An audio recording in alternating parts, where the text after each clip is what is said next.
I'm live, huh? Let's see if the sound works.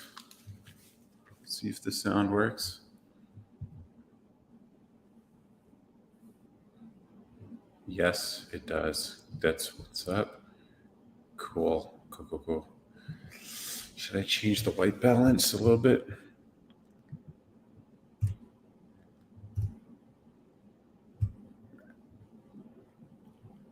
Yeah, I don't know.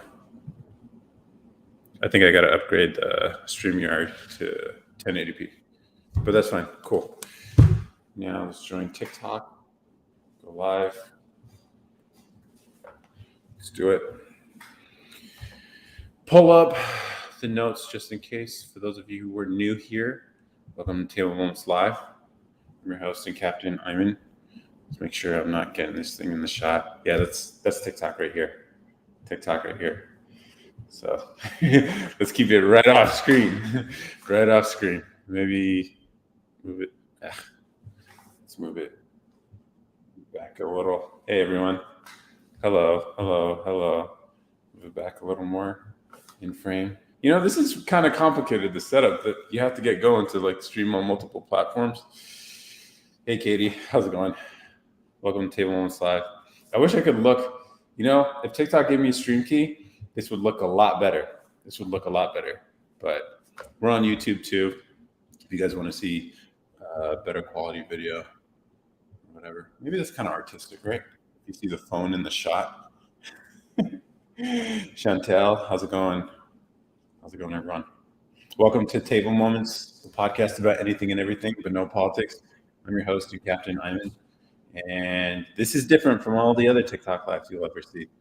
Hey, Mike McCraw, how's it going? We don't do the dumb shit you'll see here on TikTok. Honestly, this is a conversation that can go anywhere. Whatever's on your mind, you can put it here and we can talk endlessly. And that's how these conversations usually go. Hey, Mike McCraw. Yeah. This is a podcast page, but we do a lot of different things. I guess it's a reflection of my mind. I'm doing pretty good, actually. Pretty good. Chilling. Got a little bit of work done today, but putting in more work now. Connecting with people. Get to talk about anything and everything, as I normally do every Sunday with strangers on the internet. That's how we do it here. And I like it. I actually enjoy it. Which, when people are ready to have more interesting conversations, which is what we try to do with this podcast. There's an audio version, there's a video version, we do street interviews and lives. It's crazy. Maybe there should be more focus, but haven't quite defined what this is going to look like in the long term. So figured, let's try a bunch of things and see if we can build an audience that can be useful to anyone. So it's actually pretty interesting. Like we're going to be bringing on R&B singer possibly next week to talk about his craft. We're going to be doing more street interviews. I have some videos prepared that are going to be dropping on the YouTube channel. It's all good. Hey, Dr. Craven Moorhead. Exposing subliminal mechanisms leading to neurotoxins. Interesting. You want to drop some knowledge in the chat right now? Have Xi Jinping as a guest. I mean, yeah, if we could bag a guest like that, that'd be great. Audio only, remote, probably for safety. There's just some people you probably don't want to meet in person. You ever think about that? There are some people you just don't want to meet in person. He's probably one of those people, Xi Jinping. But then there's some people you do want to meet in person, and who would probably be better in person than they would remotely. Because some people just come alive in person. Some people come alive remotely. I think it has to do with like the introvert versus extrovert. Pyro, yeah, I do remember you, Pyro, the guy who knows so much about Christianity and the history of it. What's up, man? Joe Biden versus Trump. You think it's going to be that? You really think it's going to be between those two? Happy birthday. I don't know whose birthday it is, but thank you, Ava. Oh, is it your birthday? And you changed your profile picture to an orangutan. But Trump get indicted soon. I mean, they've been trying to indict the guy for like 4 years. again. Yeah, I know. It's just like, how do people take this shit seriously? Yeah, it doesn't make. It's like, why do people get played every time? Like, oh, another Trump indictment, so it must be real. You know, this time it's real. It's just like, what the fuck? And then I remember, like now, because Biden, you guys have seen the clips of him falling on stage on, it's hard to not laugh because it's like that's the leader of the free world, but at the same time, this is a clown world, so how can we not? And then I remember like everyone talking about how Trump wasn't presidential, and he wasn't dignified of the position, whatever. And then now we got this guy who trips over on flat stages and can't ride a bicycle. So whatever. Again, what are your thoughts on state of Georgia? Do you mean the U.S. state or like the actual country? And I don't know what's going on in either one of those, so I can't give you any opinions. My narcissist is Paul McKnight, but Texas owns Spy Wireless has me in hotel for 2 years. Believe me, I have no idea what any of that means, bro. Nothing. Like, did you skip college so you could just beg for gifts on TikTok? I finished college, even got a master's degree. I don't beg for gifts on TikTok. I don't even know what the gifts do. TikTok says I earn money. I have no idea how to collect, so don't even bother giving. Honestly, like I don't know. I don't collect it. It's just giving money to TikTok. Hey, what are your pronouns if you don't mind me asking? His and his. Those are my pronouns. Yeah, it's my birthday. Oh, congratulations. How old? Happy birthday, I guess. You told yourself happy birthday? That's crazy. I guess I gotta like use my. Let me move this. Right now, I'm live streaming on YouTube and Twitch. So if you guys want better video and you guys want to put comment sections that are like paragraphs long, you can go to the YouTube or Twitch. Obviously, just search Table Moments and you'll find it there. I think the quality of the video might be better, but it's horizontal, so it's up to you guys. I'm not looking at the camera there. If all knowledge was speech, then the most any one individual could know would be a grain of sand. Yeah, that's probably true.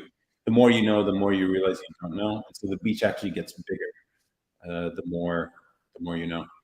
Hope so. Politics? Nope. There's not really much to say. I mean, we can make fun of Biden, but speak on Israel-Palestine relations. I don't. I don't know. Those things that have been going on for decades. It's just like, what's there to say? People are always going to say it's their fault. No, it's their fault. No, it's their fault. And you can just keep going back into history, pointing out what atrocity one side did or the other side did. And it's just like, it doesn't go anywhere. I mean, if they want to fight it out, let them fight it out. But I don't think it's any of our business. Tipped on a sandbag. Oh, okay. All right. That doesn't make it much better. I'm more on the left, but Trump ain't getting indicted. For what though? That's the thing. Like for what? It's always this like murky. Hey, maybe there's a charge somewhere that we can pull out of our asses and somehow stick only in the state of New York. Like it's just whatever, dude. And then and then I hear this from people sometimes. It's just like, oh my god, do you know Trump's about to get indicted? And then I'm like, explain it to me, and they can't explain it. So it's just like this is just a fake story. But whatever. It's just politics. It is what it is, which is why we avoid politics here. It's just like none of it's productive. Where am I from? Originally from California. I live in Texas now, though. This guy's not a freeloader. Uh, okay. Yeah, I don't think so. Oh, you're 23. Oh, that's why. Okay, it makes sense. What do you do for a living? I do what I want. Are you married or have kids? Nope, not married. Don't have kids, but possibly getting married pretty soon. Is there a direct link to your YouTube channel? No, not on this page. On the Instagram, there is. Just search Table Moments Podcast on YouTube, and you'll probably see the live feed going on right now on YouTube. It's working. I'm gonna upgrade the StreamYard to 1080p, so it's even higher. But right now, I'm using StreamYard, whatever. And we have videos there. I think I have more videos than I'm ripping. Does it have veins? It always has veins, bro. That's always true. What channels do you subscribe to on YouTube? Okay, let's see. There's a lot. I like podcasts. They're not really marketed as podcasts, but I like long form videos where it's usually idea based stuff. So philosophy is always good, and stuff like that. I don't know if there's any channels I regularly watch. I usually just like YouTube surf, and so like there's certain things, whatever I'm interested in, I'll get a little deep dive. Like thanks to what's his name? Is he still here? Let's see. No, he's not here. But I've been looking at a lot of Christianity videos lately, just because you guys, if you're familiar with, if you've been here before, you know, I've been exploring that a lot lately. So I've been watching a lot of long talks on that. Does it stick to your thigh when you sweat? I mean, I think that's true for a lot of people if it's big enough. But if it's not, then I guess you don't have to worry about that. Trump is inherently corrupt. Oh my God, sure. Who's my handsome boy? You are. Thank you, Tice, I guess. Florida. Tap it on the screen. What does that mean? I'm not sure what that means. And we're still talking about politics. There's nothing to talk about. I mean, it's summer, so they're all just going to be fake political stories. I don't know. You've seen this in. All right, so we can talk. We're not going to talk about. I don't think we need to talk about politics specifically, but we could talk about the process. Like, here's what the cycle is going to look like. It's summer, election year coming up. So what's likely going to happen? Obviously, summer they're going to have to make up some stuff because summer's always slow. But it's an election year, so you need to like keep the energy up. You need to keep the angst up. So that's what they'll do. There'll be a bunch of fake stuff as typical, and that'll continue probably into next year. Black Lives Matter will probably make a reemergence. Just expect something to happen, at least related to race relations. I mean, it's just so, I don't know. It's just when it happens every 4 years, people never see it. It blows my mind. Trump slipped and fell during his presidency.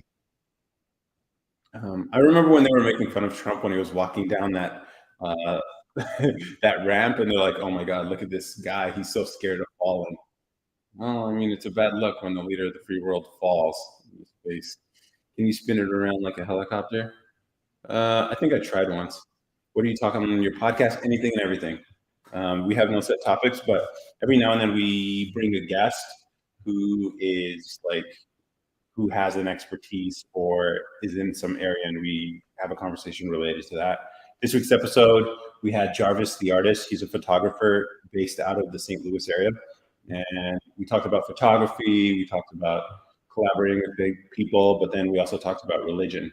And he was a former Jehovah's Witness, and how like people who are still in the religion have to like basically isolate them. Like they had to sort of disown him, but I don't know. There was another word that he used to describe it, and we talk about that whole process. Josh Peck, do you have an OF? Technically, we do have an OF. There's no content there. I thought it'd be funny to make one. Like last year, I put it as a tail end, like a teaser at the end of the video, one of these YouTube videos, because I thought it would be funny. So technically, there is a Table Moons OF, but there's no content there. I would think you're a Muslim. I know, probably the beard. I grew up Muslim, but I've been exploring other things. Yeah. What's on your neck? This is the microphone that you're hearing right now. Turd Bucket Tom. Turd Bucket Tom. Yeah, Chan Gotti. What's up, everyone? I have I posted some videos this week. Let's see. I talked about misinformation. Like, I think it's better to be uninformed than it is to be misinformed. And that's the problem with like news and stuff, because their job isn't to inform you. Their job is to aggravate your emotions, which sells clicks and views and all that stuff, which is why then it locks you into a position and a belief that's hard to get out of, which is why I think it's better that people don't consume the news than to get the wrong news. Not that anything's wrong, because it's all just entertainment. Think of the news like the Kardashians. It's all manufactured, fake, all of it. You could literally point to, you can go to Google News, every fucking article will be something mischaracterized, mislabeled, misheadlined. All of it's fake. It's all fake. You go to the technology section, you think you're going to get news about technology? No, you're going to get a bunch of advertisements for consumer electronics disguised as informative. You know, are you more of a liberal or conservative? I think I am a blend of the two. I do lean towards conservative, but I think the grievances that liberals have are correct. Their ideas for solutions are always stupid, though. They suck at math, which is always the problem. They never factor in human motivation and incentives, which is why I like conservatives better, because at least they're factoring in reality. Whereas, but then conservatives like to ignore some of the issues, or at least the grievances that the people on the left sort of that grievances that people on the left have. So it's like a mix. I would say like lean towards right. Some people would say I'm extremely on the right, but I mean, whatever. There are whatever. Easy taught me having somebody. Okay, so that's the thing. Like I've my voting patterns have been all over the place. So I don't know if you can lock me in to one thing. It's like it depends on the issue, honestly. There's some things it's just like whatever. But people really like here's the thing, like politics are going to be filling up your feed like the next year and a half. So there's no reason why we should get started early on it here. Especially like I've seen other lives here where people are just like talking nonstop about, and then no one's changing anybody's mind. So it's all like kind of pointless, which I don't see the point in doing that. It's like if we're going to have open and discussions where we get to hear each other's views and yet still disagree, but we're still civil. I think that's the whole point of this. Like we talk about anything and everything. So right now, what's going on? I mean, I think people are probably have their minds on either sports or politics is a big one. But then it's summer, so like nothing happens in summer. Nothing happens. Plus, with the writer's strike, there's not going to be any new shows coming in the fall because those, or winter because those should be being written now, which by the time they get shot and all that, it's going to be a thing. So it's what it is, though. I did post other like the street interviews have been really interesting. Like on the podcast this week, we talked about how having a nice camera makes people like want to be in front of it. We've been doing a lot of street interviews and videos looking crispy, and those are going to be coming to the YouTube channel. But it's surprising, like if you have a nice camera, which I'm using to stream on YouTube and Twitch right now, like people are so open with you. It's crazy. Some of the questions we ask, I'm like, yo, why are you revealing all this information about your life? It's crazy. And so if you're just friendly on the street, especially like where it's packed and there are bars everywhere, people really are like loose and just want to have fun, man. And so if you can be that person for people, man, the kind of content you could get. And the funny thing is we saw other people on the street too.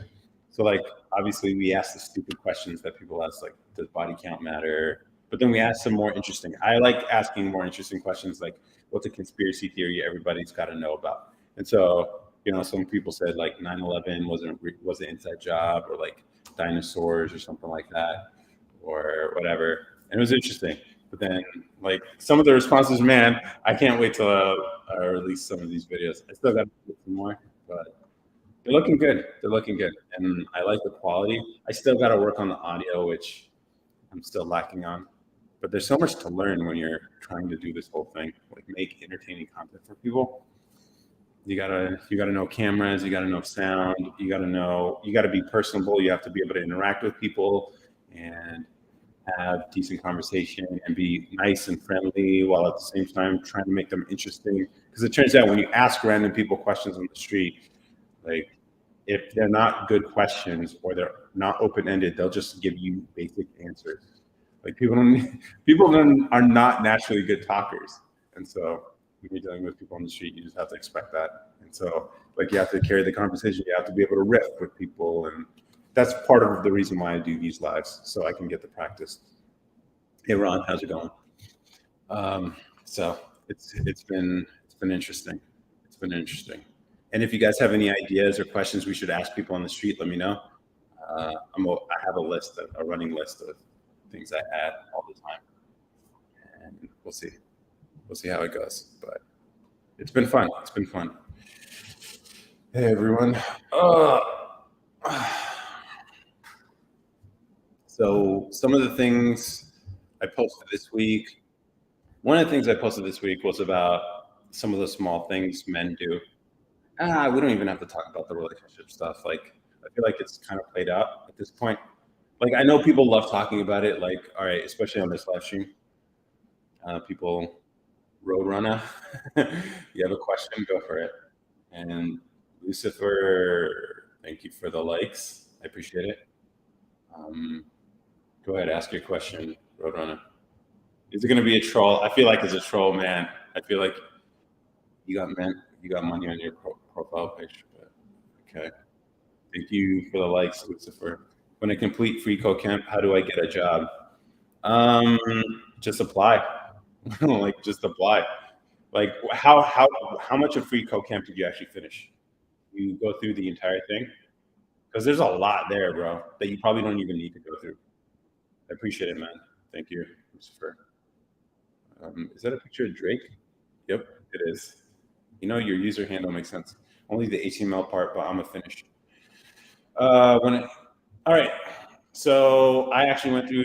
I did the whole free code camp thing. I skipped the HTML and CSS because I had some history with that, but I went through the JavaScript stuff. Like, that's where, if you want to be a front end, even back end developer, you're probably gonna have to take some of the other, like, they have a Node.js, MongoDB stuff in there too. But like, go through that and build projects and come up with something that you want to build. Like, that's how I did it. I was like, there's something I wanted to build.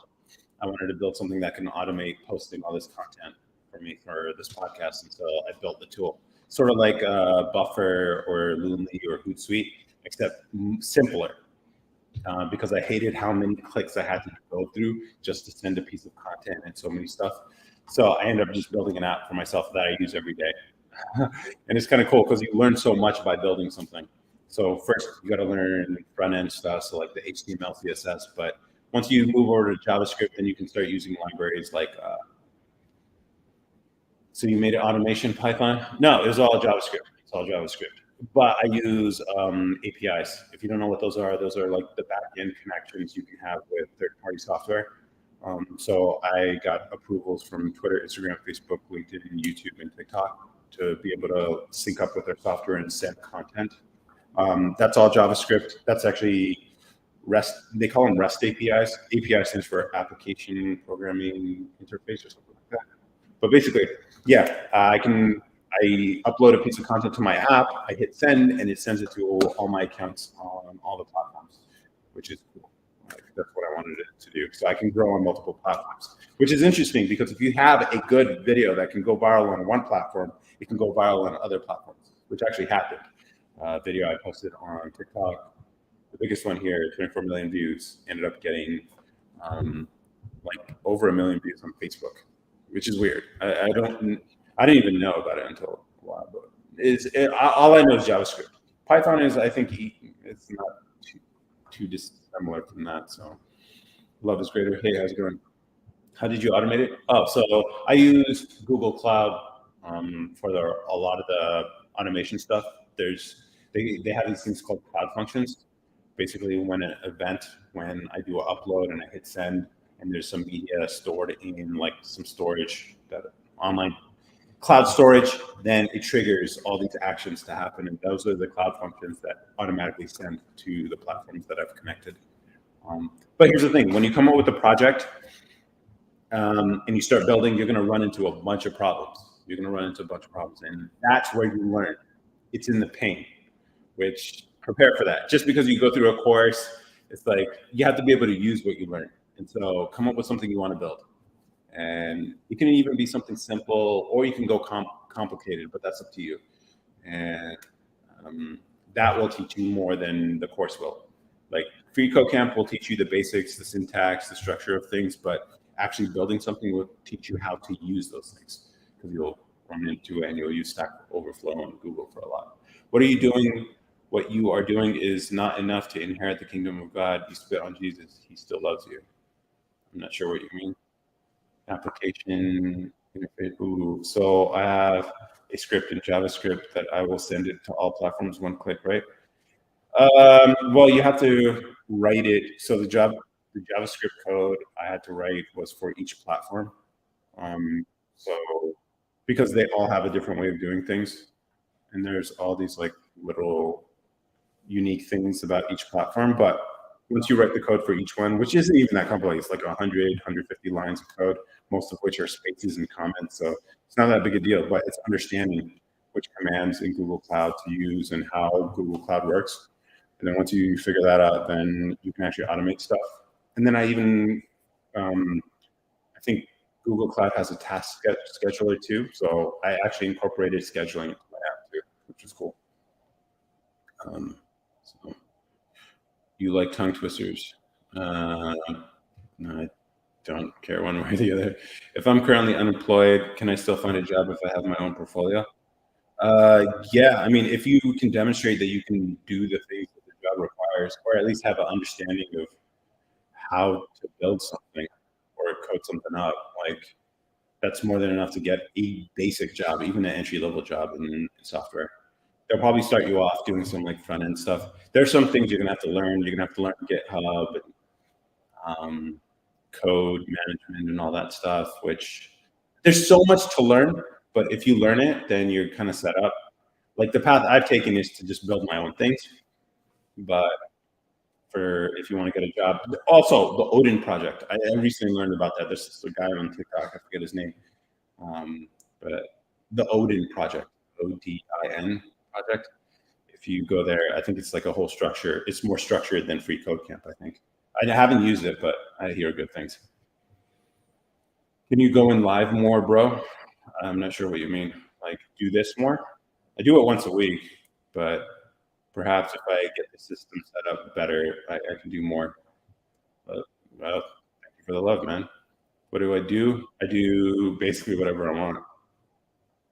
Like, I live off of money I've earned over a long period of time, and I just do whatever I want. Like what I'm building right now is I've decided I wanted to build a tool to help people get beats and samples for YouTube. So I'm actually finishing that app right now. It's actually a desktop app, which is interesting. I normally like web, but I'm deciding what's your occupation. Yeah, I'm telling you that. Like I'm not employed by anybody. I just write software. I create content for myself. That's it. Like, software is what I would say. But I'm not employed by anybody. I just build code. I build projects. I used to be an engineer. How do I make my? It's the entrepreneurial thing, building stuff and trying to sell it to people. That's the way. Freelancer, yeah. I guess that's one way to describe it. Freelancer. Which eventually I want to get into, because the first app I put together, I was going to sell it, but then I realized, or at least turn it into software as a service, but then realized a lot of people aren't going to use my app. Most people aren't going to use my app because like it's only useful for people who are putting so much content out there that you need an app that's simple and quick and easy to use.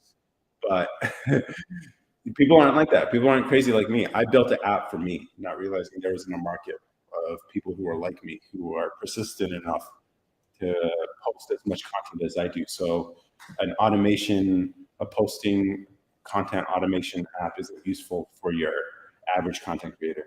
And then for people who are employed by companies to make content, like social media managers, whatever, they're going to use one of the established players that have all these like features and like complexity, because that's their full-time job. And so it is what it is. I was thinking about buying some property. I'm in Houston.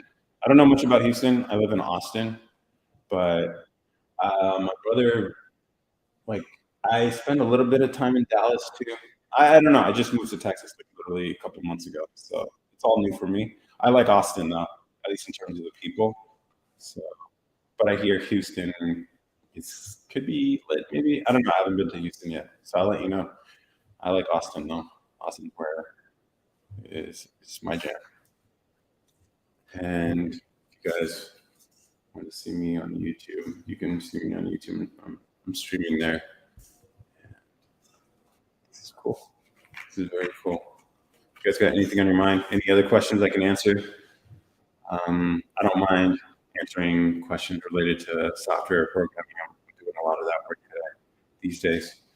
Oh, and if you make beats or you sample beats or songs from YouTube, let me know, or DM me, and I'll send you an early copy of that one. Put it together. I actually got it to work. So if you guys have anything, you guys want to make a song or something, and you need some samples from YouTube, I got you. Instead of using these sketchy ass sites, where you're not sure if like when you download something from there that is legit. Instead, what if it were a desktop app that was safer?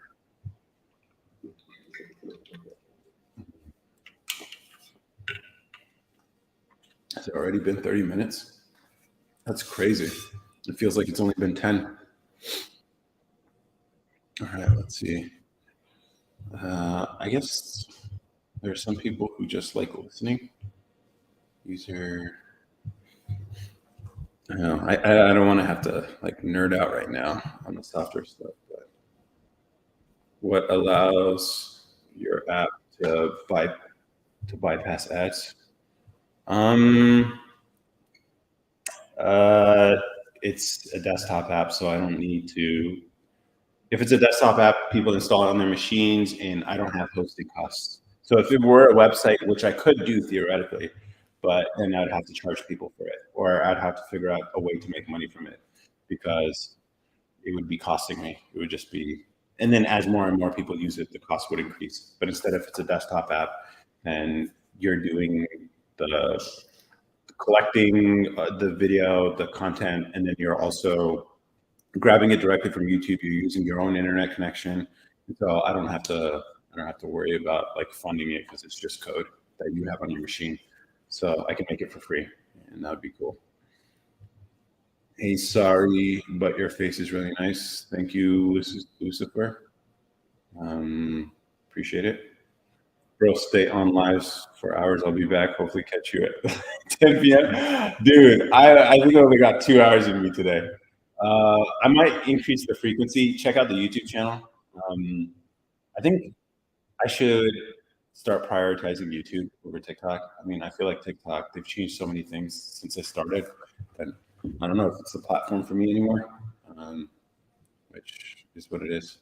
Take care. Talk to you later. All right. What do you do for a jammed thumb? Oh, no. Was that from basketball? No. How are you typing this right now if your thumb isn't working? That sucks. Who just joined? I didn't know you can have a emoji as your username. Damn, how bad is it? How bad is a jammed thumb? Ice it, maybe? Here's the thing. Like, I don't know if icing, if you need mobility, icing would help to reduce the swelling, but swelling is good. Swelling is good. You know how like when people say put ice on rice, the rice method, rest, ice, compression, and elevation. Yeah, no, the ice part's bullshit. The pain is radiating to your shoulder. Duolingo is keeping it loose. Oh no, that sucks. Damn. Did you get fouled hard? Is that what happened? Oh man, that sucks. Hey Chai, how's it going? Yeah, I don't know. Basketball's a dangerous sport, but I did buy apple juice. Yes, that's good. It's very good. Apple juice is good. Lauren MS. Nah, went for a steal. See, you can't be Jimmy Butler out here. You gotta stop. Chi, how's it going, Chi? Anything on your mind? Talk about anything and everything. Did you say ice is BS? Why?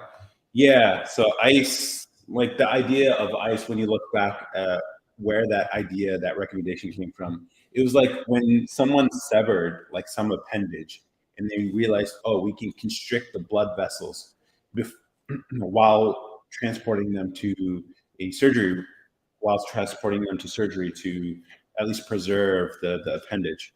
But somehow, you know how people play the game of telephone where they tell one person one thing, then another person tells the other thing, and then it spreads, and then by the end of it, it turns out into something else. That recommendation for ice is basically what happened in the medical community. And so now people say ice it up. But if you think about it, red blood cells are a healing mechanism. That's the thing that's supposed to, like, there's a reason why, like, when you twist your ankle or injure yourself or like a bad sprain, it swells up. It's because it's the body repairing that tendon or ligament that just got injured. And so by icing it up, you're actually reducing the capacity of blood cells, red blood cells, to get there, which is the opposite. Now, if you need mobility because there's so much fluid there, then yeah, you might want to ice it. But if you want speedy recovery, then let the body do what it does. This is for minor things. Don't take this as medical advice, though. I have a question. What does the world need more of? I'm not going to give you some bullshit answer like it needs more love or whatever. I think it needs more skepticism. The world needs way more skepticism. So even in this case, like the example I gave about ice, yeah, like people have never bothered to question. They just hear things and they don't. Like the reason why this idea came into my head, I was like, how does this make sense? How does putting ice, what's the mechanism of action here for healing? And then I actually looked it up and I'm like, it's all fucking bullshit. It's all bullshit. And so skepticism, I think, is healthy. We need a lot more skepticism. The things people believe just because, it's crazy. Crazy. Ice restricts the swelling. Yeah, but the swelling is a good thing. Ice brings down swelling. Yeah, but the swelling is a good thing. It's the body healing itself. Like inflammation, that's the whole point, is the body repairing itself. Now, if the swelling is too much, you would put ice. But if you're talking about speedy recovery, am I a doctor? I'm not a doctor. You look like Doc McStuffin's dad. I don't know who that is for real. If you have a family of 4 boys, is that solid enough to own a house with an infinity pool and court? I don't know who Doc McStuffins is. Infinity pool is just a tiny pool, right? That like pushes water in one direction or whatever. Is that what that is? No. Infinity pool is the one that has no edge, right? That's what that is. And by court, I'm assuming you mean basketball court, not like a tennis court or anything like that. A family of 4 boys, I feel like you can justify a basketball court, but you can also justify like a big enough lawn so that they can play soccer. Or if the basketball court in the winter can turn into an ice rink, I can get behind that. That'd be pretty cool. And then just skate in the winter.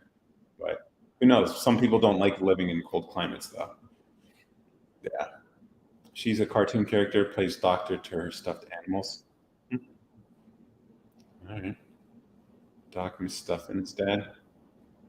And okay. I don't know. Is that like kids' cartoon or something? Soccer? Yeah, soccer. I don't know. Soccer will improve your basketball game. So maybe it's one of those things that can turn into multiple things. So like it's a court, but then you can also have goals at the end, but then hoops at the end. So you can play basketball, but you can also play like soccer on concrete or like on turf or whatever. It converts. I think that'd be pretty cool. If you have 4 boys, you might need 5 boys though, just so you can run a full squad. That might be necessary. You run on ice, dude. It stops inflammation and numb the pain. It's healing.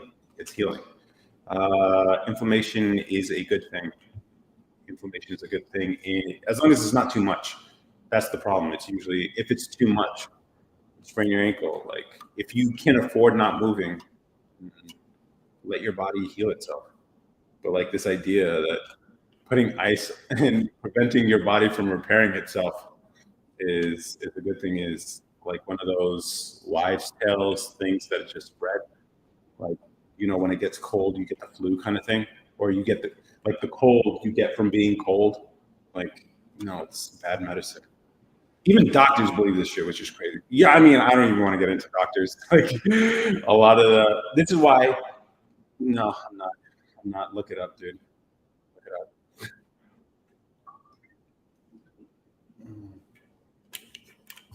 It's crazy. The amount of people who don't exercise skepticism in their lives, which is why, to that question that that guy asked earlier, skepticism is the thing we need more of. Because people will even defend. Look at it even harder, man. Look at it even harder. You got to be careful about the sources you read. Pentagon did a simulation where AI eventually took out humans operating it. Fun days ahead.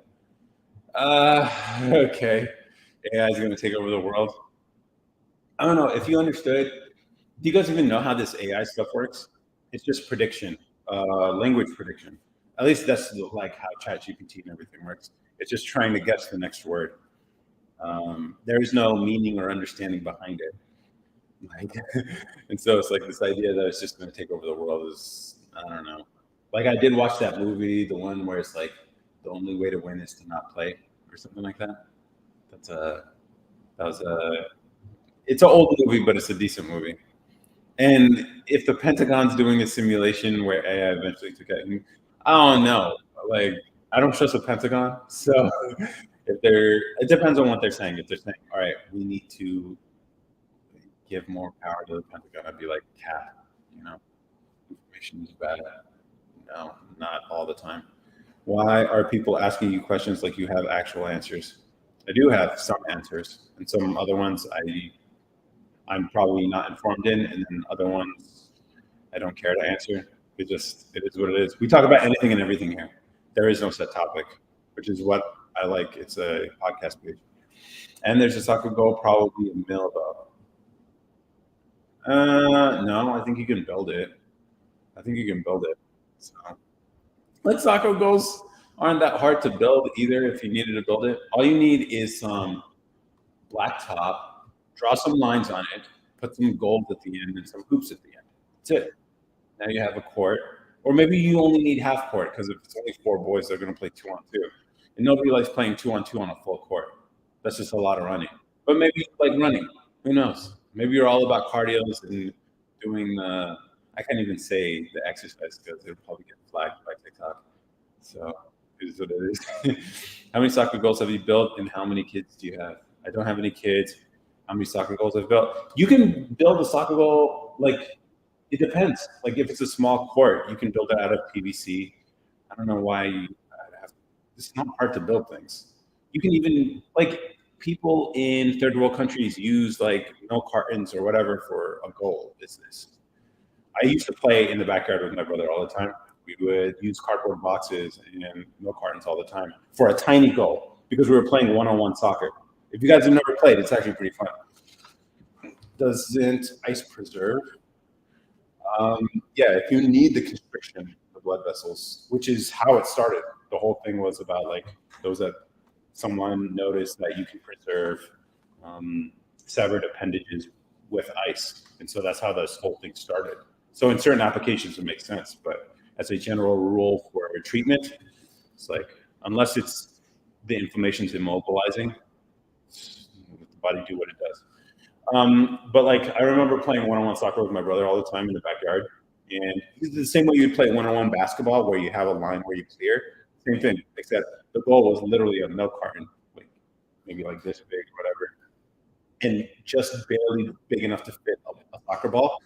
And like the practice you get, the precision you get by playing that way, because it's such a tiny goal and you're like kicking it from distance, it's like, yeah, you will improve your footwork and accuracy by playing soccer that way, which I didn't expect, but it was a lot of fun.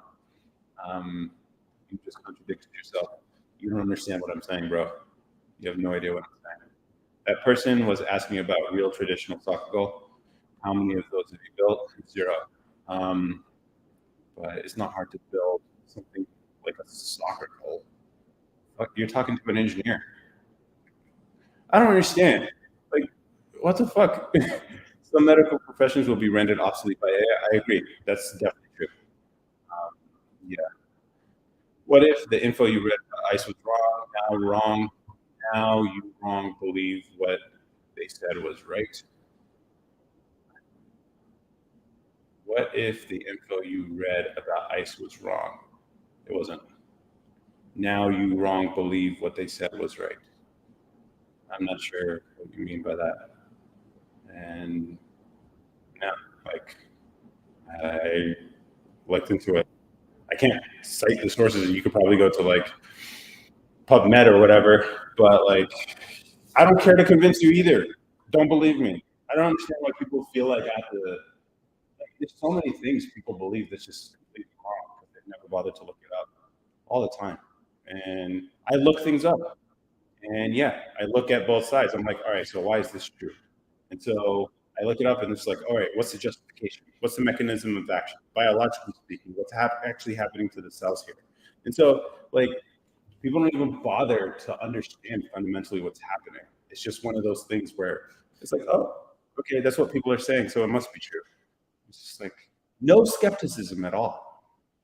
It's wrong, but you use one instance of using ice, phrase it as if all usage is wrong. I know to look things up, but clear others here. I'm saying this for them. I don't know. Like, here's a funny thing. Like, because people are so used to hearing things, this maybe it doesn't apply to you, but people are so used to hearing things and lack skepticism in anything that they say that when you do challenge them on something that they believe is completely true, it's like, this is why I posted this video about misinformation. It's better to be uninformed than it is to be misinformed, because the misinformation it's hard to like, work away from. Because like I believe the same thing about ice, and there's a lot of things people, especially when in elementary school you start learning things that your teachers will tell you, and then you grow up and you realize what the fuck, it's not real, you know. Like here's a really good example of this, which is kind of stupid, but every person I've asked, they believe this to be true. But like, when bears hibernate, they're not actually asleep for 3 months. Like, but that's some bullshit you were told when you were a kid in school. It's just like when you ask people that, and they're like, "Wait, that's not what happens." It's like, no, that's not what happens. Bears don't sleep for 3 months. Like, but whatever. I mean, you start looking at all the things you're told growing up, and you look into it, and it's just like, it's all bullshit. It's all bullshit. If it makes it to the mainstream, it's typically bullshit. Obviously, that's not a blanket rule, but I like saying that because it triggers people. I know, but certain proven techniques in medicine haven't changed. Okay. I mean, if I start talking to you about hormesis or something, you guys would question me on it. But like, this is an idea people have thought of. Like, small amounts of bad things can be good for you. Like in the context of vaccines, that's an easy idea to accept. But if I talk about radiation, people are like, oh, all radiation is bad. You need to wear your sunscreen all the time, blah blah blah. But then, like, people have actually studied this. I used to work in the nuclear field, and like they noticed how the differences in health outcomes between people who served on submarines versus people who are on the surface of whatever, getting regular solar radiation, and found there's differences. In fact, less so for the submariners, because shielding under obviously water blocks a lot of radiation. All radiation. But see, this is again another thing. It's like hormesis. Look it up. Like, this is something people are actually looking into, and there might be a small amount of radiation might actually be a good thing for you. And so, like, I think it's going to be one of these things that medicine will slowly discover, that small amounts of bad things can be good for you because it trains the body to heal itself. But if you look up hormesis, you'll be able to read some stuff on that. And so even like this, like a blanket statement like that, most people say radiation is bad. It's like, yeah, obviously that's where chemo and stuff come in. Chemo's a good example. Chemo, I think chemo is like that's a little different, because it's sort of like, the bet is that the chemo damages the cancer cells faster than your cells, which is a tough bet. And that's why it's like brutal. But I'm thinking more like even solar radiation.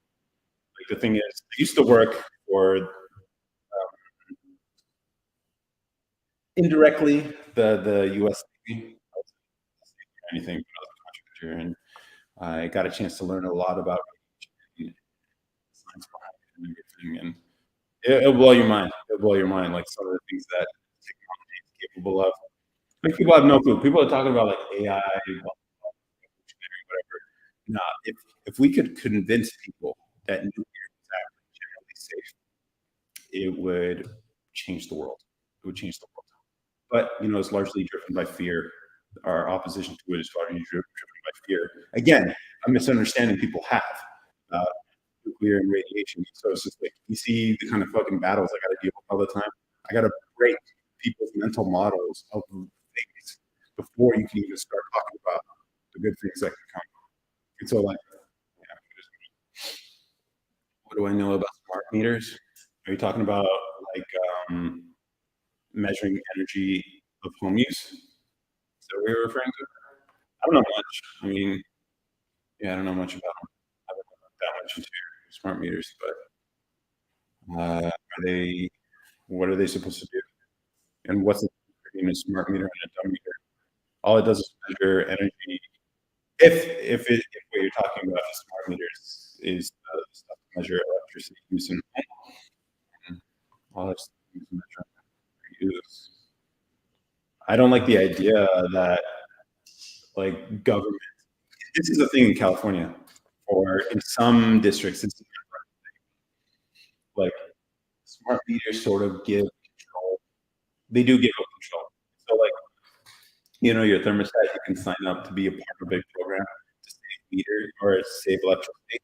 Where during peak usage, the state or whoever controls whichever program you signed up with can collectively save energy by changing everyone's smart thermostats. This was specifically for smart thermostats, but I don't know if they apply to meters here. Which meter do you prefer, and are you going to E10 this year? I have no idea. If by smart meter you mean for homes, I don't own a home. I can't speak on that at all. You can seriously think there's no threat with AI companies have already been replacing employees. Yeah, they'll replace employees, but like, I noticed that the employees that are replacing first are the ones who do like the PowerPoint, Word doc stuff, which in the grand scheme of things, it's like, it's going to suck because people are going to lose livelihoods for sure. But I mean, if it can be replaced by a computer, the idea being like people should be able to do more creative things that computers can't do. And it's nuts. I think you're the only person who gets your joke, bro. Copywriters have been replaced. I mean, here's the thing with AI though, like especially in creative fields. I don't know. I don't know if copywriting is creative.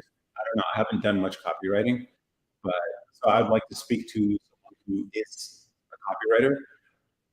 But the thing is, like, people who don't know the creative space that AI is supposed to be replacing don't understand what good and bad looks like. Like to them, it's just like, oh, it looks pretty, so it must be good. Not realizing, hey, the colors are off, or it's focused on the wrong part of the image, or whatever. If you just need something to slap on a website, whatever. But if it's like actual art or creativity, or like even video editing or music or whatever, like people who know the craft really, really well can tell the difference between good and bad stuff. And you can say like, oh, this AI song, whatever. That's because it's a bunch of normies who are listening to it. Anyone with any, and here's the thing, like that Drake, whatever song that blew up, whatever, definitely produced, it's likely produced by someone who's experienced in the music industry. So it's not like anyone could have done it. I think it's the contention, but I can't be sure. AI is going to be doing with mankind. I don't know. Writers in the writer's strike are fighting to not be replaced.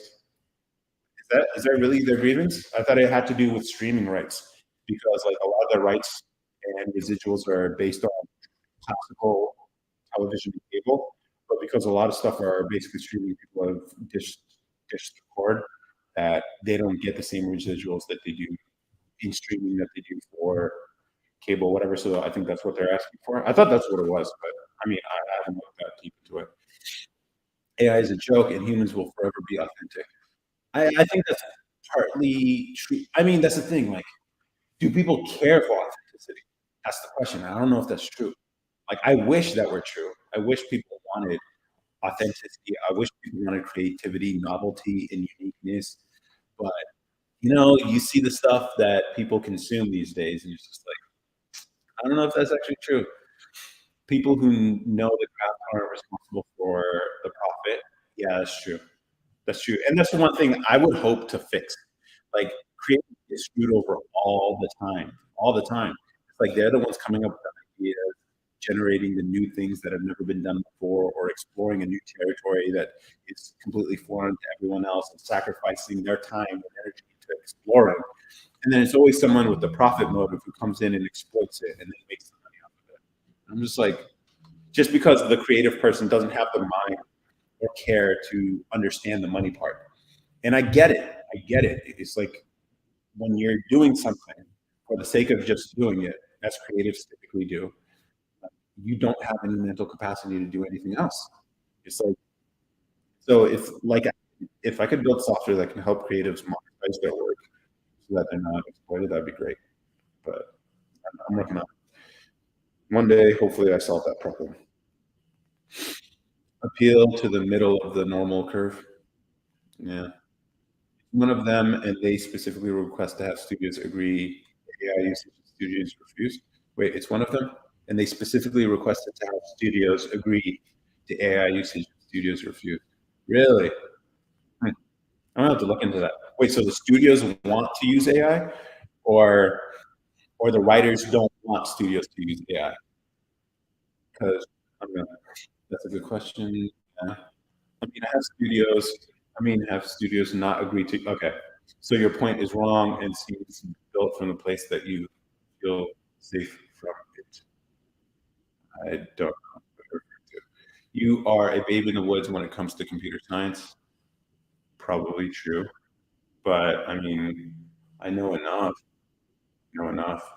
It's like, I think computer science, I think any field overvalues the thing that they do.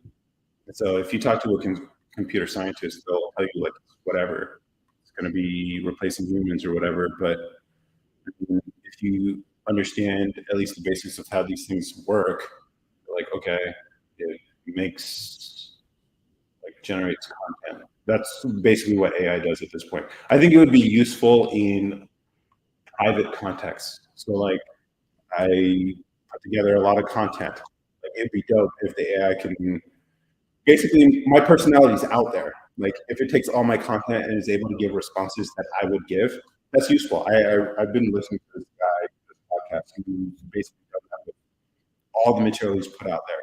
And it's kind of crazy. Like, it actually gives the answer that he would give. So in that sense, it's like supplementing a person. So it's like an extension of you, is what it could be. And so, people are saying it's going to replace, but what if it just enhances? Because we already are sort of like androids, as we are right now, because we all have a smartphone attached to us. A lot of us can't go anywhere without it. And so we are sort of like, we don't have that body machine connection yet, but we do have at least that dependence on technology. So it's not too far of a stretch to think that AI could be an extension of you when it's applied to the stuff that you've put out there, which is interesting. I don't know if that's good or bad. Now, that could be good if like people want to get your thoughts, but you're not available. Then they can really put it into a chat and be like, how do I, whatever. This might be good for therapy. I think it would be really cool for therapy. So you could just chat with an AI therapist. Feel safe from AI. When faced with the mass unemployment, you simply say, learn to be more creative as you have? No, I wouldn't say that. Like, some people are not going to be capable of doing it. I think mass unemployment, here's the thing, if the jobs, like, I think a lot of jobs already shouldn't even exist. Like, if you see, I used to be in the corporate world, and I know, like, I was hired to do certain things, but a lot of what I did was honestly pointless. Like, I put together all these PowerPoints, documents, whatever, to help people make decisions that they don't end up taking. And so, like, what was the purpose of my job? I think my job could have been eliminated. I ended up quitting because it wasn't fulfilling. I think there's a lot of jobs that are already like that people pretend are productive jobs. And so, like, all the jobs that aren't actually productive will be replaced with AI. But then also at the same time, like, a lot of the reason why the jobs exist in the first place is because they're status symbols. Like, corporations like showing how many employees work for them, and they'll spend salaries to do it. And so it's like, the social proof of having a lot of people at a company is still useful. And so if you say like, oh yeah, I run this multi-billion-dollar company and we only have 10 people, people are like, okay. Like people judge employers based on the number of people they have. So it's like, it is what it is. Or maybe it's just going to extend people's ability. So it's not about, it's like if you want to prepare for whatever this AI stuff does, like the advice I've been hearing people give is learn how to use the AI so that it becomes an extension of you instead of replacing you. And then also like, as long as you think in ways that are unique and not completely commonplace, AI can't replace you. You know, that's not an extension. That's a replacement. I don't think so. Fairly bad. Had a good day today. A fork with 6. All right. That's your opinion. That's not fact. Yeah, it is all opinion. All this is just guessing. Any interest in zoos? What do you mean zoos? Like where animals are? People don't have the opinion and opportunity you have. It's cruel to look past that. What are you talking about? You don't even know me. Why are you making assumptions about me? Like, whatever. My dad runs a zoo. I be spitting game at the Croncast patties in the aquarium. Really? That's funny. I don't think I would have ever expected to read a comment like that, but I appreciate that, Zeke. That's nice. Yeah, how's it going? Dan Robbins. Yeah. I don't know. I'm not too worried. I think, okay, what's the worrying going to do? You know, my point of view is it's like, okay, you can worry. And that's the thing. Like, they're selling you fear. Like, news typically does. So it's like, all right, could it replace your job? Sure. Possible. But I mean, like, you can also learn how to use it and see how it could be an addition or an extension of you if you want to.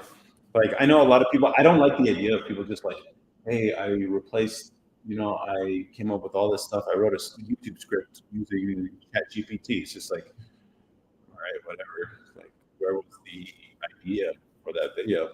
I'm not making assumptions. You laid out a portion of your job history. That's clear. I don't know. It's weird that you said, let me quote you properly. People don't have the option and opportunity you have. It's cruel to look past that. It's weird that you're bringing like morality to this. It's not my AI. I don't know why people get really, really personal about this stuff. Option and opportunity. I think people have the capability to make their own opportunities if they're determined enough. Like, I know a lot of people want to wallow in their circumstances. That's not helpful. Even if it's true, it's not helpful to believe. And I think this is where like mindset can really come in. Which, I can have this conversation all day, but for someone who wants to wallow in their misery, can't help them. It's like, it's a mindset thing. Like when people talk about mindsets, everything, that's what they mean. It's like you create your own reality. Regardless of what's actually true in the world, you can create your own reality. Sure, a lot of people have a lot of things going against them. And that's just life. You want things to be fair. They never will be. So, like, going in with the attitude is just like, woe is me, whatever, it's not helpful to people. Even if it's true. Which is why, like, it is what it is. But I don't think I'm going to be able to convince you either. So, do you, buddy?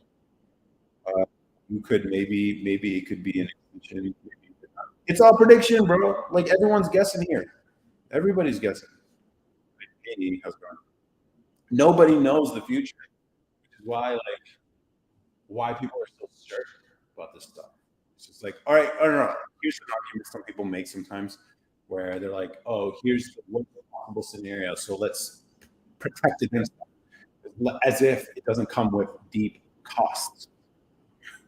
And so, these last 3 years should have taught people like, when you fear too much and you let it guide your decision making, and your imagination for fear is so strong that you can imagine some really, really terrible scenarios that usually don't play out as extreme. And you end up making a lot of costs and sacrifices that maybe other people suffer for. And that's the danger of fear. It's not about knowing the future the same way machines and outsourcing killed factory work. It was outsourcing. It wasn't machines. It was outsourcing, but that's politics. That was a political decision. Globalization and all that. That was a political decision. That could have been easily avoided. Um, so that was like a, but it is what it is. AI will do the same, multiply. I don't know. Maybe it brings jobs back. I don't know. See, that's the thing. You can make whatever you want up about AI and stuff. Like, okay, if like I would like manufacturing to come back stateside just for the national security of it all, which I think people are starting to understand. But I'm with the guy. If we don't have any stock in AI, it will not benefit us. Um, well, I mean, the AI language models have been leaked already. That's the thing. Like AI will be so ubiquitous. Like it's not going to be owned by anybody. Like smartphones. I think it's going to be. It could be just like smartphones. I'm not going to even make. I don't like making predictions on this shit. Like I'm saying, it's going to be an extension of us. Everyone will have an AI. That could be a thing, like a personal assistant who can handle all your things or something. I don't know. Like 'cause the models have been leaked. Like the llama stuff from Facebook. Like the open source AI is better than all the private closed source AIs that they have out there now. And because like once the language models are released in uh, released or leaked, then now you can use it. All that stuff. So you can't pick up using human behavior tendencies. Yeah. Nyla, hey everyone, she says. Lee, how's it going? How are you? Hey everyone. You guys got anything on your mind outside of AI? If you guys like this AI discussion, continue. But, like I like focusing on the positives, on the possible positives. Negatives, if they come, we'll deal with them. I think someone mentioned like we have this ability to avert slow moving disasters. Now this is pretty fast, not gonna lie.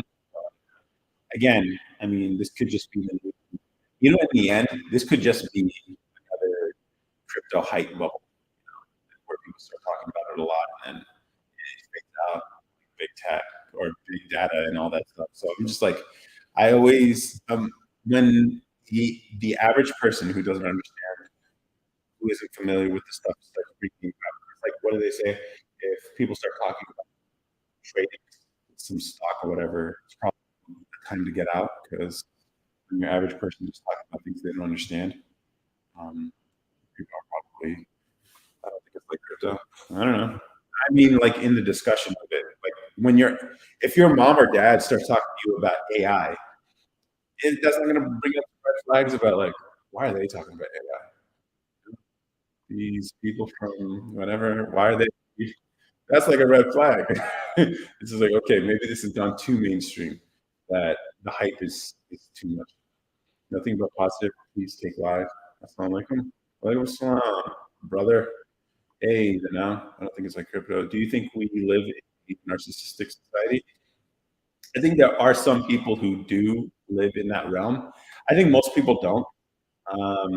I think people, if by narcissism, I don't know. I think love of oneself is that the definition of narcissism? Just so I'm clear, um, is the mental condition in which people have unreasonably high sense of their own importance. I don't know. I don't know if that's true for the average person. I think people in the creative space who do this like whole content creation stuff, they do. It's a thing. Like they get yeah, it gets to their heads for sure. So at least the things I see on social media. But I think the average person doesn't make content. The average person doesn't get a lot of attention. I don't know if that's generally true. I can't say, but what are your thoughts? I honestly don't even interact with people that much. The only time I ever interact with people is either people that are close and personal to me or when I'm doing street interviews with strangers. Um, so, which honestly, I think most people are good-natured, kind people generally. Like the average person is not any of these extremes that you'll see on social media or whatever. But those aren't people you're exposed to because again, these are just your average person. So, are you an AI? You got me. You got me. You got me. I'm not being AI. Be greedy when others are fearful, and fearful when others are greedy. Awareness. Love it. Yeah, it's always good. I have a natural tendency to be contrarian, so I always have to notice my bias. So like when people are talking about like fear, but then also people on the other side of the AI thing too. 4K American alone lost their jobs this month alone, specifically from AI. I'm gonna have to look that up. I want to see what jobs they took. I wouldn't be surprised if there were. I mean, it would likely be white collar jobs, right? Which is funny because like they were talking about blue collar jobs being ones. Why is it a red flag? If they're talking about it, then it speaks to its effect. No, it just speaks to the hype. It speaks to the hype. You know, like if your parents start talking about GameStop stock, it's just like what? This is not something, especially when they have like no experience or whatever in that space or understand. So like that now you know it's gotten so mainstream because like if it gets mainstream, it's probably going to be miscovered. It's not going to be covered accurately. Generally, that's the case with anything. As soon as you if you walk down for the masses, you're going to lose a lot of nuance and clarity. But that's okay because it's supposed to be entertaining. So it's not. What's that clipped on your shirt? That's the microphone. Prediction: humans will become obsolete and computers will rule. That's an interesting prediction. Our parents talk about AI because it affects everyone. Maybe. I just did that from the New York Post. Okay. I would like, why don't you go to, what's the government source you can go to? Office, it's a PMO. Oh, you can look up unemployment numbers. Wait, U3 numbers. Let's see. Bureau of Labor and Statistics. That's where you should be going. That's where I would go. I don't care if I get it from New York Post. The Bureau of Labor and Statistics should have it on a quarterly basis. So you can't bunch all news that is mainstream and think it makes a point. No, you can. Absolutely. It's all fake. It all is. It has to be because I don't know. I don't care to explain it right now because I would get off on this whole like diatribe of like how fake all of it is, which would be pointless because it's not going to change your mind. My homie was talking about having AI president run AirShare. Yo, how would people? I don't know. Like I was thinking, does that work? I don't know. What does that even mean? Like the country are its people, and are the people? I don't know. Like it took centuries to build a lot of these Western countries, but AirShare is going to do it since '91. You know, like I don't know. I think there's a lot of pain that has to go through that a country has to go through before it can be free, which sucks, but it's true. It's like Malcolm X. What's the price of freedom? Death. You know, that's what it might take, and I don't think people are ready to pay that price yet. By your logic, you can say mass shootings and GameStop stock are all hype. GameStop stock definitely hype. Mass shootings definitely hype. Yeah, you can go to the FBI statistics and see that yourself. But again, another thing I can't. You're not going to believe me on, but that's the thing. I like to go to the source. I'm not the guy who reads fucking news articles. I go to the Bureau of Labor and Statistics. They report unemployment numbers and employment in all these different areas and fields or whatever. You can literally go and get it yourself instead of like reading someone's interpretation of these things. I'm giving you sources to primary information, and but it requires work, which I don't think people care to do, which is fine. I mean, for a lot of people, they don't care to look at this stuff, but I do this shit for fun. If I'm curious, I look this shit for fun. Like recently, I think, or I saw a TikTok. I don't know how recent it was, but like the Mormon Church was caught. Like they say the news described it as like hiding information about their investment holdings because they're technically filed as a nonprofit or whatever. And it's like, oh, they're like lying to the government about taxes they owe, blah blah blah. It's like that's not what it was at all. But that's how it was reported. Even people here on TikTok were reporting it. Even like guys like Philip DeFranco completely get the story wrong. And how do I know this? I actually looked up the SEC rules. It's right there. You can Google it. You can look up the 13F forms that they didn't file and look at the rules. Like, But 60 Minutes doesn't talk about that. They just do the interest piece on the guy who whistleblowed. So it is what it is. And so when you deal with this shit all the time, it's just like, yo, guys. But I don't care to convince people though. That's the thing. Like, people want to live their lives as they want. That's not good. Eritrea already been through the most pain. I don't know, man. They might have to go through a lot more in order to be free. A lot more. I don't know. Like, if you ask my younger self, is democracy a good thing? I would have said yeah. But now I'm thinking about it. It's just like, I don't know. There's a reason why America isn't a democracy. Malcolm X was what? He was a civil rights student, but more on the extreme end. Funny though, because you have applied conservative agenda to your data, it's about interpretation too. It is about interpretation stuff. That's a good point. Like, data can be interpreted however, but at least I'm going to a source instead of going through the New York Post, which is weird that so at least it's like you can, yeah, I get it. Yeah, you can, what do they say? There are lies, and statistics. Something like that. There's a quote out there. But here's the thing: this is government data. So yeah, when it comes to bad things government has done, they're gonna fudge the numbers. They're gonna hide it. They're gonna make things not seem as bad.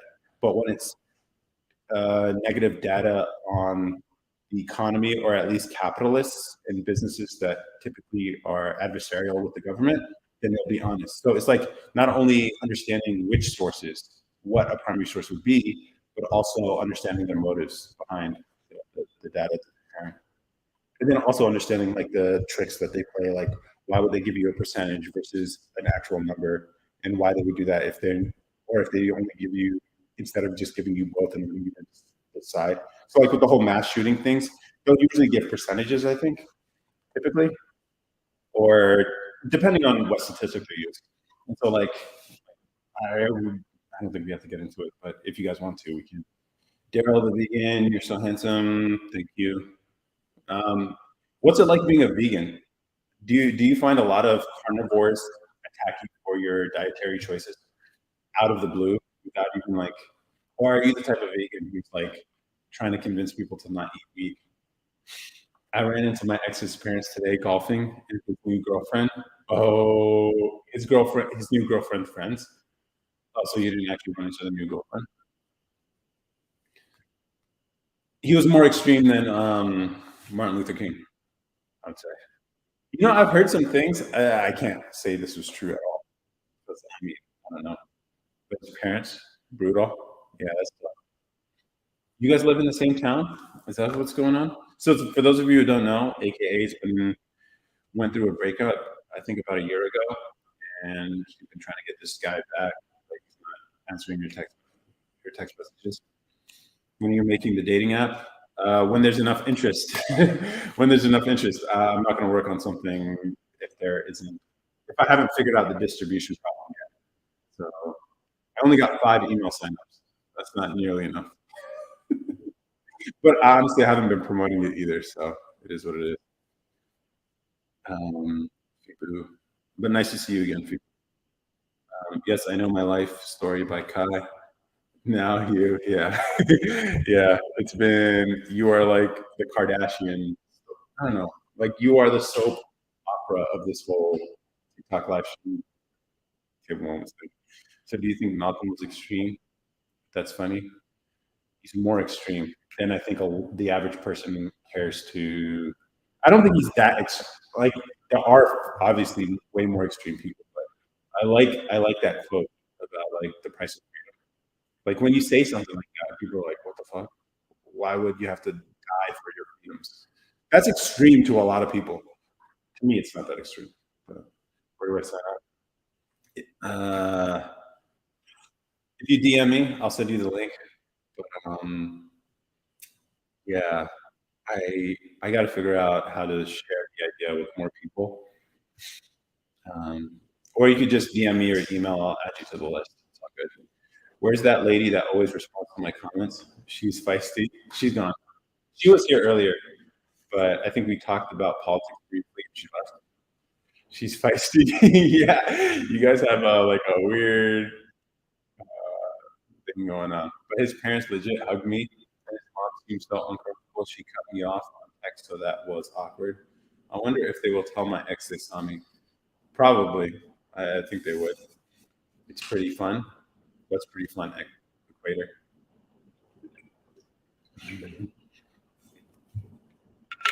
Nah, AK, you need to get over the X thing. You're still working at it. I mean, like, have you gone on any other dates since then? Or are you still hung up on the guy? Like, that's tough. It's tough. I don't know. Like when you like, I don't know. Sometimes I think there's no X. That's possible. That's possible. Like that's the thing with all life stuff. I never know the backstories if it's true or not or whatever. You guys don't even know anything about me. All the stuff I've said on this live could be completely fabricated. Some of you might even think that to be true right now, and it is what it is. Like that's what it is. I'm drawing in bad eggs. In extreme times, extreme measures become necessary. Yeah, that sounds legit to me. But that's the thing, like, what people think of as extreme, because like, especially like when we're talking about Eritrea and all that stuff, like a small country in East Africa and the dictatorship they're dealing with right now, like, what is extreme to people? Like, you think lockdowns would be extreme, but I don't know. You saw a lot of people just go along with it unquestioningly. It's just like, okay. And then it's like, oh, take this thing because we're asking you to, because we're telling you to, we're compelling you to. People don't question. Like that question that was asked early in the live stream about what's the one thing we need more of in this country or in this world? Skepticism. Skepticism. Have been to Eritrea. Is that a question or you're just saying so? That you have been there. mRNA vaccine for pancreatic cancer, news, you. Twice when I was a young kid. Both times is when I was a kid. I don't think I could go back now because of all the shit I've talked on here. Because I hear some stories. I've heard some stories from people. I don't know how true it is, but like, you know, you got to be careful about what you say, or you say the wrong thing publicly, and you know. Government doesn't take kindly to that. And literally one of the videos I have pinned, I talk about what a shithole country it is. So like, it's probably not a good idea for me, man. It's got to be a real privileged society to think COVID lockdowns were oppressive. They were. Like a lot of people lost jobs. A lot of people lost relationships out of it. The fact that people are okay with it. That's the thing. Like it is an extreme thing. Martial law, come on. Thank God it wasn't Biden as president when all this was initially happening, because they would have imprisoned us all in our homes. That's the thing. Like, that's how close we got to that. We got really close to that. And people didn't even bat an eye. So it's just like, you know, these last 3 years kind of reveal who you are. Like a lot of people who think they would fight rebellion when it came down to it, or fight an oppressive regime if it came down to it. Nah, most 90, 80, 90% of people will roll over. It's that 10% who secure freedom, but then they're the ones who get the most shit. So it's like, let the gun-loving people do what they do. Like, they're the ones that are going to be fighting. It's not going to be us. Like, it's just not going to be us. Let them sacrifice themselves. They want to do it, which is the part I never understood about, like, all these people who are, like, shitting on Southerners who like their arms. It's just like, these are the people who will lay down their life just because they feel like it, because they have that urge to rebel. So it is what it is. I know it's a hot take for a lot of you guys, but it's also true. At least I think it's true. It's got to be a real. Will they say good things about seeing me? Like, what would they say? It was awkward, Kayleen. Just wonder what they'll say. Should I date before moving? Anyways, you think you would fight against the regime? I have it in me, bro. That's the thing. Like, I would watch the landscape. I would be more strategic. It would be guerrilla warfare, I think, is the best way to do it. But yeah, that's the thing. Like, most people aren't built like that. Most people aren't willing to sacrifice. Most people aren't willing to even do simple, small things like live their own values. Okay. Like a lot of people are afraid to just even speak. Okay. Just to say something that's contrary to the accepted opinion, to say something that could possibly get them canceled. These are just words that people are afraid of. But then it's like, and then now extend it to like actually sacrificing yourself. Now, yeah, it's whatever. It's what it is. Like, I think the people back home should be prepared for that if that's something that they want. I don't even know if that's something they want. That's the thing. Like, I don't have connections back there. Like, I know, like, our aunties, uncles, they always talk about oppression and regime change and all that stuff, but I actually don't know what it's like on the ground. I don't. So I can't give any opinions. Opinion on West Virginia, I don't have any opinions. As far as moving there or living there, I honestly don't know. I don't know anything about West Virginia. Most people wouldn't take part in an uprising. Yeah, most people wouldn't. But you don't need all of them. You just need a small section, a small percentage. Bro, you are highly educated. You're not going to war. Dude, it's not about education. It's my stubbornness. Like, I don't like being told what to do. I just don't. I hate it so much. It's like one of the things that pisses me off, especially when it's like people who would be employed at the DMV, basically the people who run us. And it's just like, stay in your lane, leave us alone. And if they can't do that, then we're gonna have to take it outside and figure it out. I would at least support the people who have like the more guns than people kind of in this country, which is why it doesn't make sense. Like, why people want to, I don't know. We don't have to get into that. That would be political. Most people are afraid to live. That is very true. They're afraid to live in the sense of like living the way they want or living freely. I think people don't care for freedom. And that's a hard, like, even me saying that, a lot of you are like, what the fuck? Everybody loves freedom. Why wouldn't it? It's like, no. People like being told what to do. I'm the broken one. I'm the broken one. I'm one of the few broken people out there who need to be free. Like, and it triggers me when people try to tell me what to do or people try to restrict my behavior all the time. All the time. It pisses me off. But most people like being told what to do. Most people don't want to be responsible for their own lives. That's the average person. That's probably not you. If you're here and having discourse with me and you're disagreeing, you probably have a tendency to rebel too. And that's cool. But like the average person, I've learned to accept people as they are. Can we talk about parasites and the deadly fungus? Is there a deadly fungus now? Like a Zika or something or whatever. Going to your source, the Bureau of Labor Statistics, they confirm they don't have a staff for AI. Okay, soon they will. But then where did the New York Post get it from? I don't know. That's usually where I'd be curious. Where did you look into the source where New York Post got their information from? Because I don't know. Yeah, scared to die, scared to live. Yeah, I think most people would be satisfied with a docile and calm, submissive life. I think most people would be satisfied with that. And so, like, you can talk about AI taking over the world, but maybe a lot of people would be okay with it. Like, this is the thing. Like, if AI eliminates a lot of jobs, maybe it's more of a case for UBI. It might be universal basic income. And I think UBI will be possible if we get the technology where it needs to be, like energy generation. So having more energy, having enough energy produced in the world that it can fulfill the energy needs of all the people who exist. Abundance is what we're looking for. With technology, we can create the abundance we need to have UBI. So it's not about taxing whatever. Obviously, like we're gonna. This is why, like, I sympathize with socialists, but their ideas are so stupid because they don't play it out like how it's going to work. They just think taking money from some people is somehow going to create more resources. It's like no. We have to be able to create more with less, like in terms of like actual raw material, goods, labor, and limitations and all that.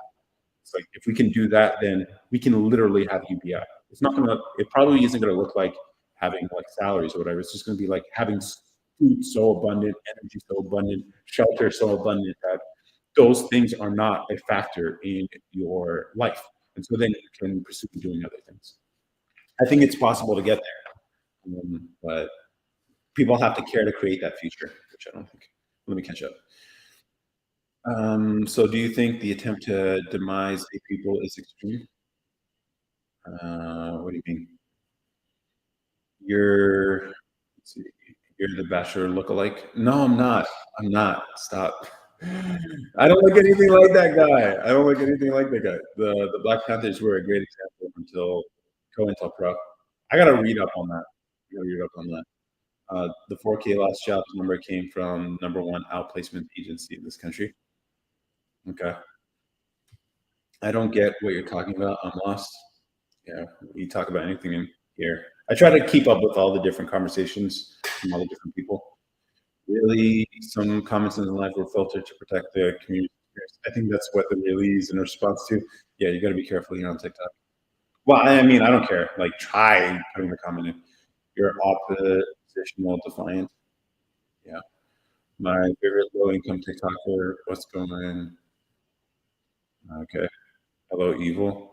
No, most people do not like to be told what to do. Really? Yeah, dude. Most people like being told what to do. They do. People won't admit it, but they do. You ever notice, like, even socially, like when you want to go do something, like how many people are just standing around, just like, what do you want to do? What do you want to do? What do you want to do? And I've seen this shit all the time, and it blows my mind. I'm like, just fucking go. You don't know where you want to eat. You don't know what you want to spend your night doing. This is just for basic shit. Now, when you take it into the whole grand scheme of things, like, should I buy a house? Should I do this? Should I do that? And you realize people just follow the trajectory that's been laid out by people before them. Here's what you're supposed to do. You're supposed to go to school. You're supposed to graduate. You're supposed to get a job. And then you work at that job. Then maybe you get another job. Like, people don't question these things. They just want direction and don't want risk, I think is the most important thing here. But, you know, that's people that want to live their life. I used to be that. I was naturally risk averse when I was younger, but I think the rebellion came out of me as I grew into adulthood. Look at the military defense budget. They got a blank check for killing people but not helping Americans. Okay. Are you talking about blank check for killing people but not helping Americans?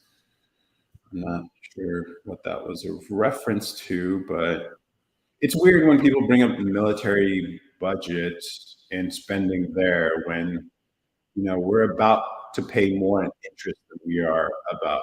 The government's about to pay more in interest than they are about to pay for military defense, which honestly, it was kind of crazy that it was kind of low, military defense, considering we were at war. Which obviously we're not at war anymore, but maybe it's a proxy war with Ukraine or whatever, but we don't have to get into that. But like when people talk about like military budget, you know, a lot of that military budget is like protection of the world. So, I mean, I don't think we should be doing it, by the way, but that's where a lot of the spending is going. But then when you start looking at entitlements, it's way bigger. So it's like, why are you guys looking at the small line item here when there's like way more spending over here? It is what it is. You can trace it all back to the Patriot Act and further Monroe Doctrine. Yeah, see, that's the thing. Like, people are so willing to give up freedoms. Crazy. Like, that shit's different, bro. It's just like, and then that's the thing. Like, a lot of people don't even know this stuff. So then you're just like starting off from like, first you have to inform them before you can even talk about this stuff. Maybe you like to be told what to do. Some people do. Some people do, which is fine. I mean, I'm not judging people for it. What do you do on your free time? I like making music. I mean, yeah, I do these TikTok lives. ATL sending love. Hey, road to 10K. How's it going? I appreciate the love. You was talking about socialism, not thinking of budgeting, but defense is in the trillions. It's in the trillions over decades. It's in the trillions over decades, but. Like military spending, but they don't want to talk about reforming Social Security, Medicare, and Medicaid, which are the biggest line items of the federal budget. By a big, like they always ignore entitlements. You know, like with the whole government shutdown that was about to happen or whatever. They're like, oh my God, it's going to affect whatever. It's like, it's not going to affect entitlements. Entitlements are guaranteed. Like that part of government spending is always going to be there. And so it's like they're talking about all the other stuff. So that's why they point to military spending, because that's something that has to be budgeted. That's not an entitlement. And so, and so when you start seeing how the game is played, you're like, oh, okay, here's what's going on, whatever. But like socialists don't they don't understand, like, one, they don't typically factor human motivation and incentives. Incentives are the big thing. Motivation, whatever, maybe they don't have to factor that in, but the incentives problem, like when you do create government programs and programs or whatever, you do take agency away from people. That is a natural consequence of that. And so you do breed bad habits in people, dependence on people, in people. And so it's just like, and then their solutions are always like taxes. It's just like the whole point. I don't know if they thought about it a little more. The grievances are correct. Things are fucked up. Things should be improved. But when we talk about implementation, they never factor in actual, how's it going to work? How do you make this work? How do you math it out so that it actually works for people? I actually had this conversation with Sam Cedar. He completely missed my point. And so he was just like cutting me off with like, whatever. But it is what it is. You think America is protecting the world? That's very naive. We're protecting Americans' interests. Americans' interests primary should be the goal, but I mean, shipping lanes stay open and free because of the U.S. Navy. You wonder why these shipping containers don't get pirated all the time. U.S. military, baby. You think they liberated Iraq for democracy? No, I don't know. That was just like warmongers in government. They'll pretend democracy, but honestly, it's not for democracy. They toppled Gaddafi for Libyans. No, I don't think that either. That's Hillary. Was that Hillary? I think that was Hillary State Department. But no, those were bad decisions. But I mean, like people in power just, yeah, I'm not going to disagree with you, DP. Yeah, there have been a lot of fuck ups in the world, but there are other things. Like a lot of countries, or at least like, I don't know, I really don't have to get into it, but a lot of the world depends on U.S. military for safety. But then other parts end up getting fucked by it because they make deals with the U.S.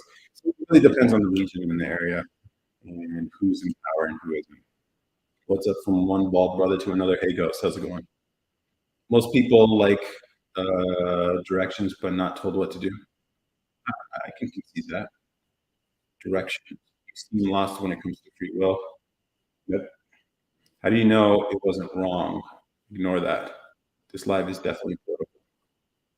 I don't know. I mean, people keep bringing this stuff up, so I'll talk about it. But I mean, I like talking about it in the abstract more so. Like, do you have enough money to retire? Essentially, I am retired. I work on what I want when I want. So I guess I'm retired. Surprisingly, you don't need that much to do it. I think you would really benefit from reading about colonialism plus post-colonialism in the third world. Perhaps. I think, yeah, I don't know. I'll consider it. But it's like, yeah.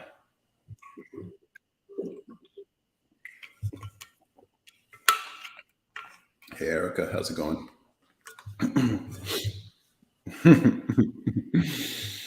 So you're freelancing? Are you making more than you did when work? No, I'm not. But I don't need a lot to live. So maybe eventually I will. But I'm free to work on whatever I want. So that's the thing. Like, it's not about. I think people think about it in interesting ways. I'm not going to say wrong because it's up to you how you want to live about it.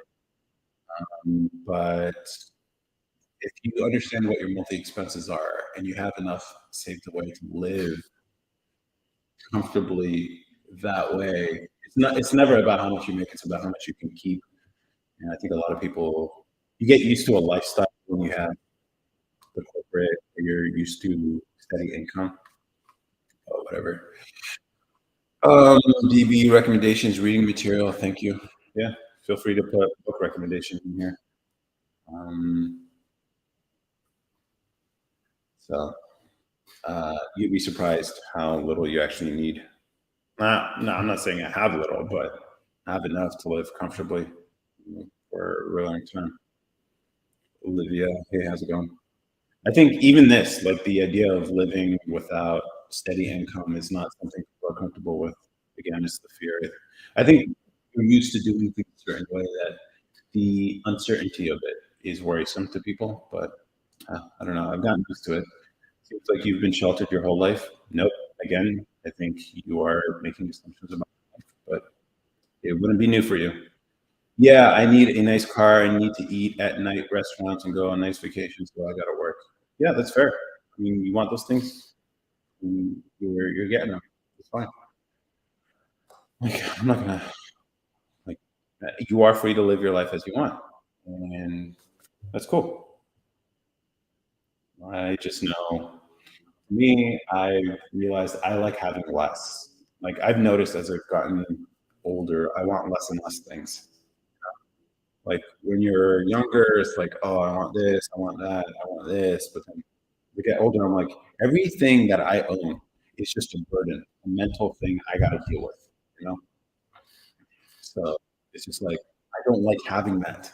I don't like having that. Like even this apartment is still mostly empty because it's like, I don't need, like, I don't have a couch, I don't have a dining table. I do have a bed, so I'm not sleeping on an air bed anymore.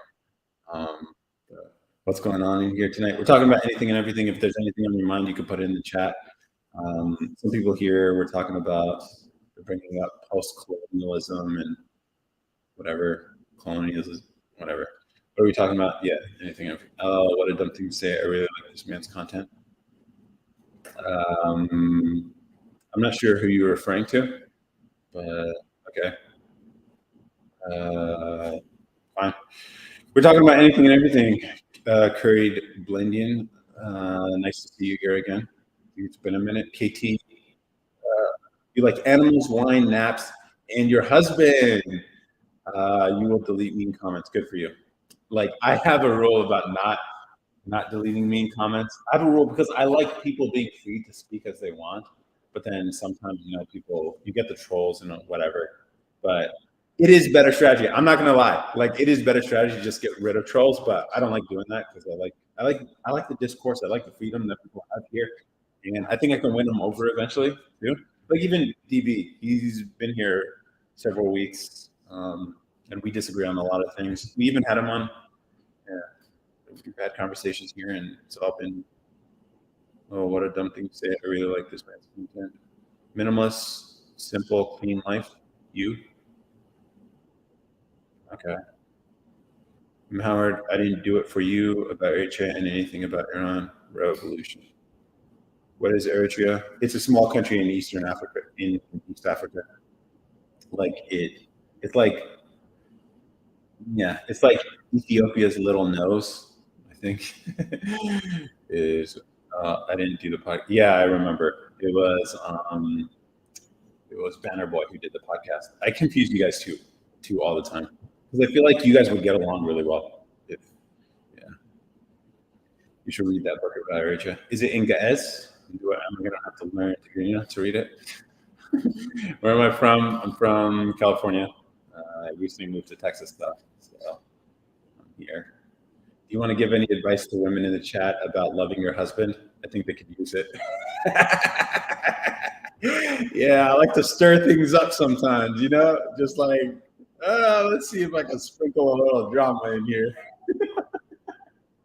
Here we have a wife.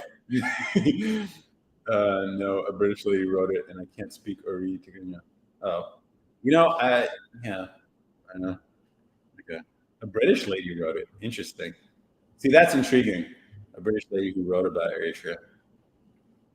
I'm surprised it wasn't like, yeah. Oh, thank you for the follow. I appreciate it, KT. What kind of content do you make? You've got a sizable following here too.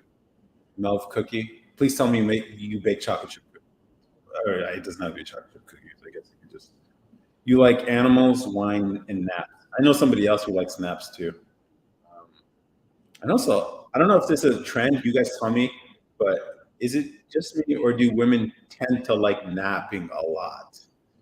I don't know if it's like a biological thing or it's just really good. I don't know. Leave it in the chat, guys. if you've seen that pattern. Ditto. I'm from the East Coast where life is real. That's the thing. I do have a video here that I posted about like the East Coast hustles harder. Like the West Coast is very laid back. And I spent some time in the East Coast. I lived in upstate New York. I talk about Karens that freak out in hotels. I love Cookie Monster. Karens that freak out in hotels. I'm not sure. Is that a thing? Like that specific? Bowel depression naps are healthy. Yeah, I think I don't know. I feel like bad guess. Oh, okay, fair enough. I don't know. Naps. I like a good nap if I haven't gotten enough sleep, but like some people just need to nap all the time, which is interesting. It's cool. I'm not gonna say anything one way or the other.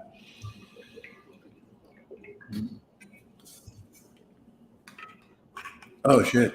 Someone actually left a comment on YouTube. Oh shit! You could do chats. I could actually, guys. If you don't know, I'm actually live streaming on YouTube too. The quality is decent.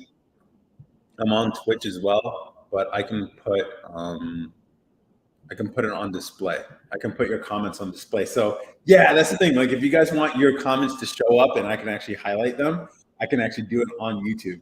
So if you just search Table Moments Podcast, then you can start putting your comments like BB or I don't know if he's still here.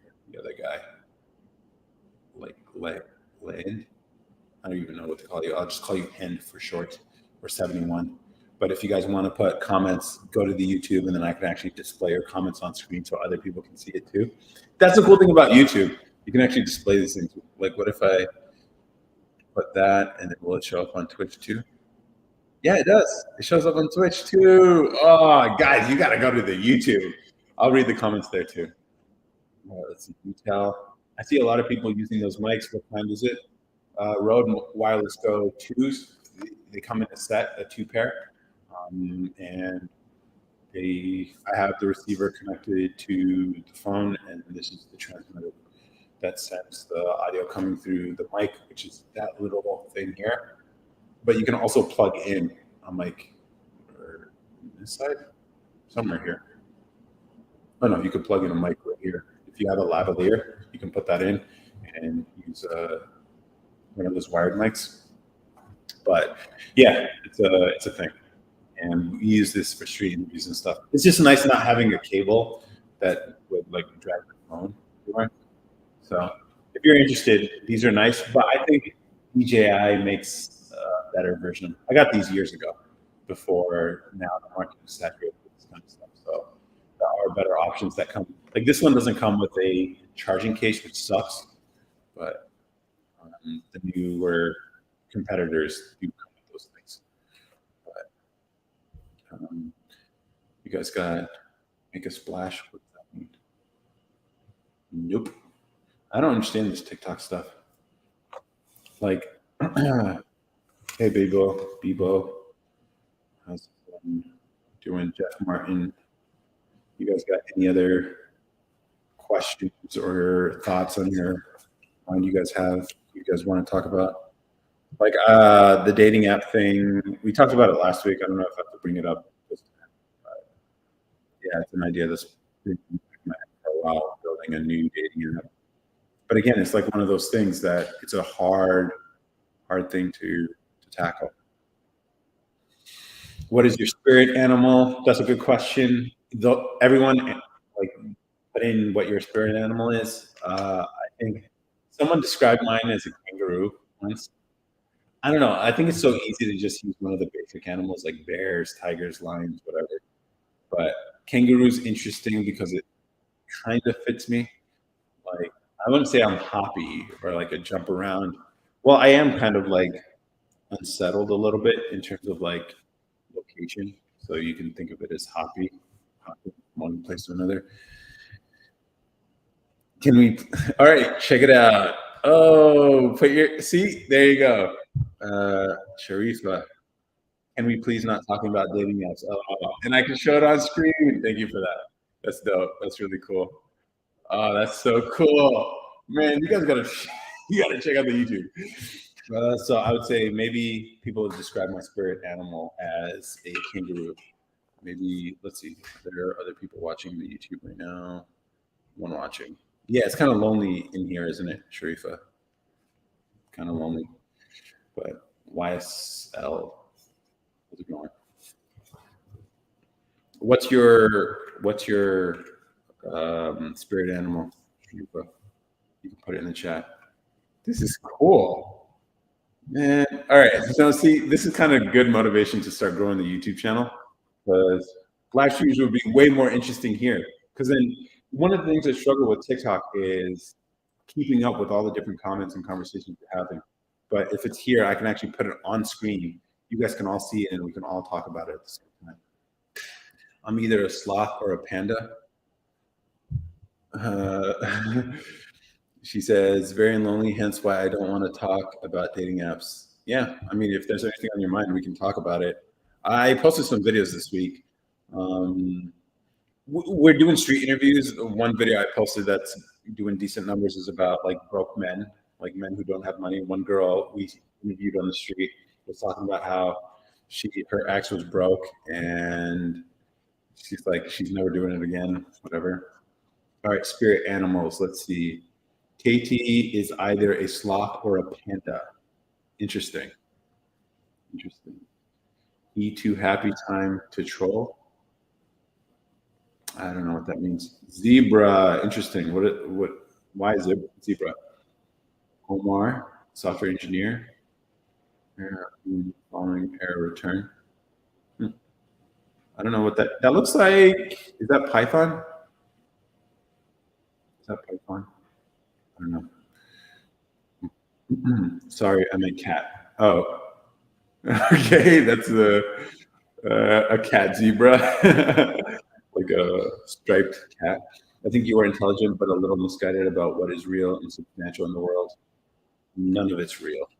Golang. I looked into that briefly. Interesting. Do you like it? Is it worth it, or is it be like useful for like server side stuff? Or like it's like supposed to be the replacement for C sharp or C or something, or C. How's the dating app? I'm not going to work on it until there is enough interest, which I haven't gotten the interest yet. So I've been working on some other stuff. I've been working on app to download stuff from YouTube, which I actually got working. But, very lonely, hence why I don't talk about dating apps. Spirit animal would be an elephant or a lion. Interesting. Why? Why an elephant or a lion? Very useful for server side. Yeah, figured. Giraffe, tall and graceful. So you're a backend engineer? I'm not a fan of front end. I just do it because I have to. But I'm not creating. I'm just using libraries. I'm not actually writing any of this stuff. So, do you like us as Black people? That's an interesting question to be asking, Brian. Everyone hit up the Black Rose if you need products for dogs. Hit them up. Do I like us as Black people? I don't know. I mean, what's your impression based on all the things I've said, or whether I like Black people? Which is, I mean, whatever. I think Black people are fine. Which is funny because, like, if every time like dating has been brought up on these lives, and like who I could possibly be dating, people always get girls. I don't understand because I only ever more on front end, but I like doing full stack sometimes. Yeah, I know that's a weird question. It is a weird question. I mean, do I like Black people? Sure. As Black people? Yeah. Black people are great. Fine. I'm supposed to love Black people. Love everybody. Is that the Christian way? I date Black.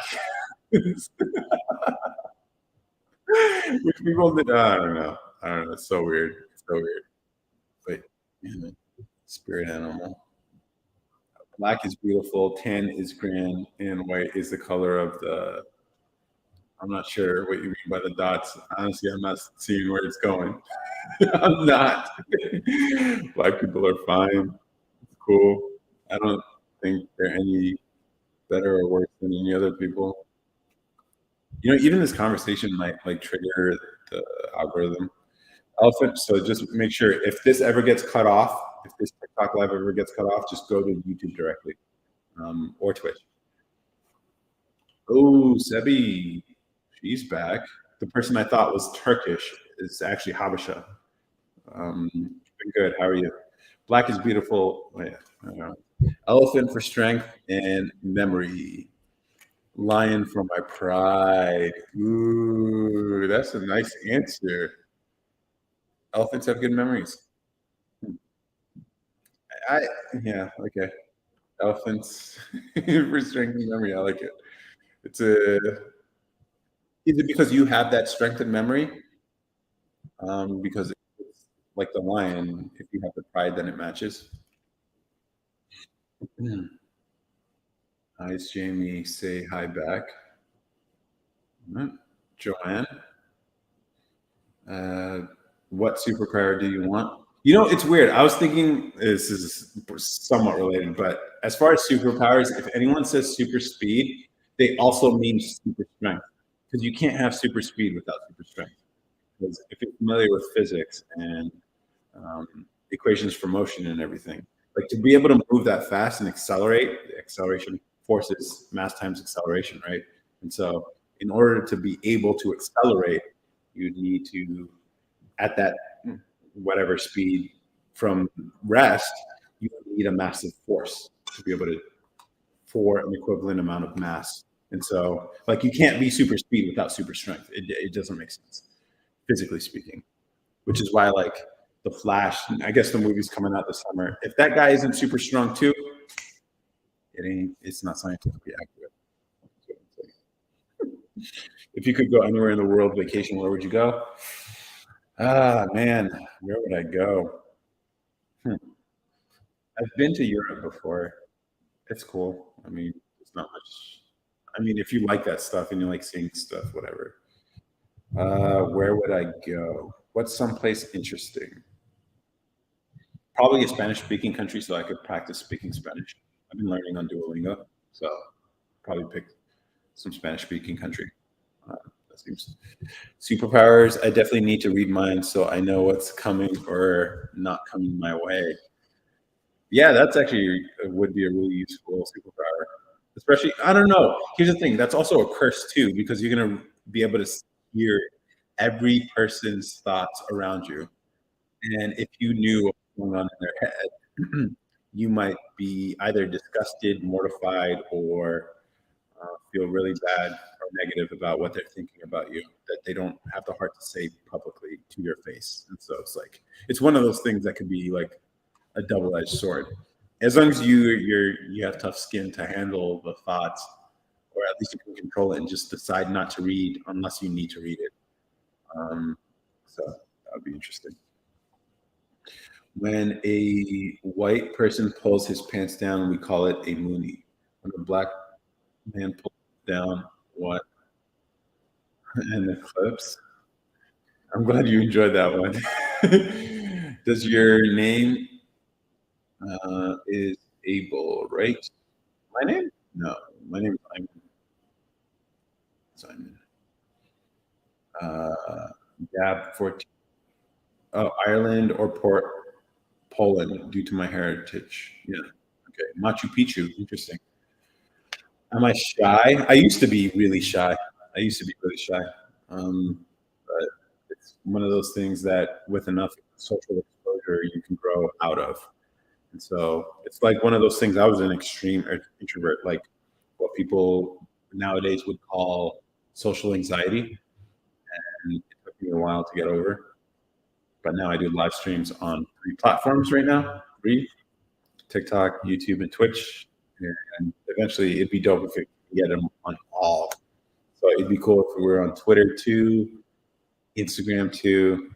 But I might have to build the tech for that because I don't think StreamYard does it. and figure out RTMP servers. Or like that dude, what's your name? The one who was working on Golang? Omar. Yeah, we can build that. I might have to learn Go in order to build a server that, or at least a service that can handle RTMP, real-time messaging or media protocol, whatever. RTMP, is that what that is? I might have to build something. And that's the thing, like I'm always building this, I don't know. If there's a market for it, that'd be cool, but like the bandwidth cost on that might be insane. But all you're doing is duplicating the signal, right? I don't have to get into the technicals with it right now. User one is here. If it's who I think it is, nice to see you. It's been a long time. It's been a real long time. And congratulations on the graduation. Yes, it is, Alvin. Congratulations. You're graduating, right? So we have a new nurse. Was your sister's graduation? Hasn't happened yet. It's going to be in 2 weeks, or about a week and a half or something. So yeah, I'll be in California soon. Yeah, congratulations. Do you have to take like a certification or something to actually start practicing as a nurse, or you're good?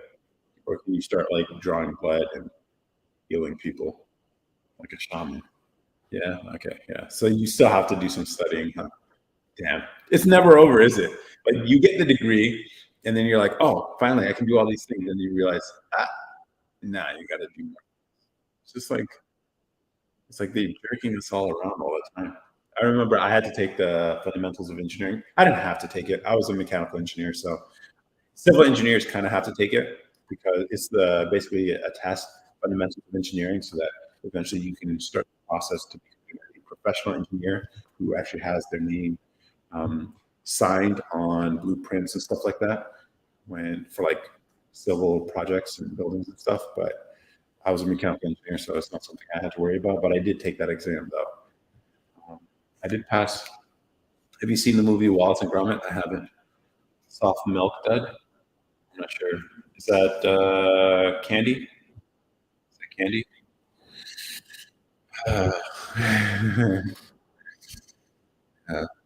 It's so lonely on YouTube. You guys, I hate to insist, but if you can, it'd be better on YouTube for sure. The video is, I don't know. Tarifa, do you think the video's better? Right now it's like 720p, which sucks. I got to upgrade the StreamYard version, which I think would be really cool to build the software to relay my streams across platforms. Coming cool. Yeah. Awesome. Yeah, bring Sharif some company. And then if you have any comments that you want displayed, I can actually display it on the stream too, which is cool. Which is cool. What is your biggest pet peeve? Man, I think I have a few. What's my biggest one? I don't know. I'm gonna have to think about that a little bit. Like, I don't like being told what to do. I do have some weird pet peeves. Like, if I'm ever celebrating a birthday or some occasion or whatever, and there's cake with frosting on it, do not rub any of that frosting on my cake. It's just one of those things, you know? I feel like everybody has something. Like, I don't know if other people have it, but I do. It's like, if you take any of that frosting and put it on my face, I'm going to ruin the party. I've made that promise to people. Don't do that. Don't do that. It's just, or don't mess with my sleep. My sleep is sacred. So it's a good movie trying to spread the good word. Is it a religious movie? Is that what you mean by the good word? Because I'd have to check it out. I don't know. I have like let's see. I can't stand the sound of people eating loud or gum chewing. Hey, look at that. She made it. She made it. There you go. We got you some company. Here. She's still here. Nice. Thank you. Yeah.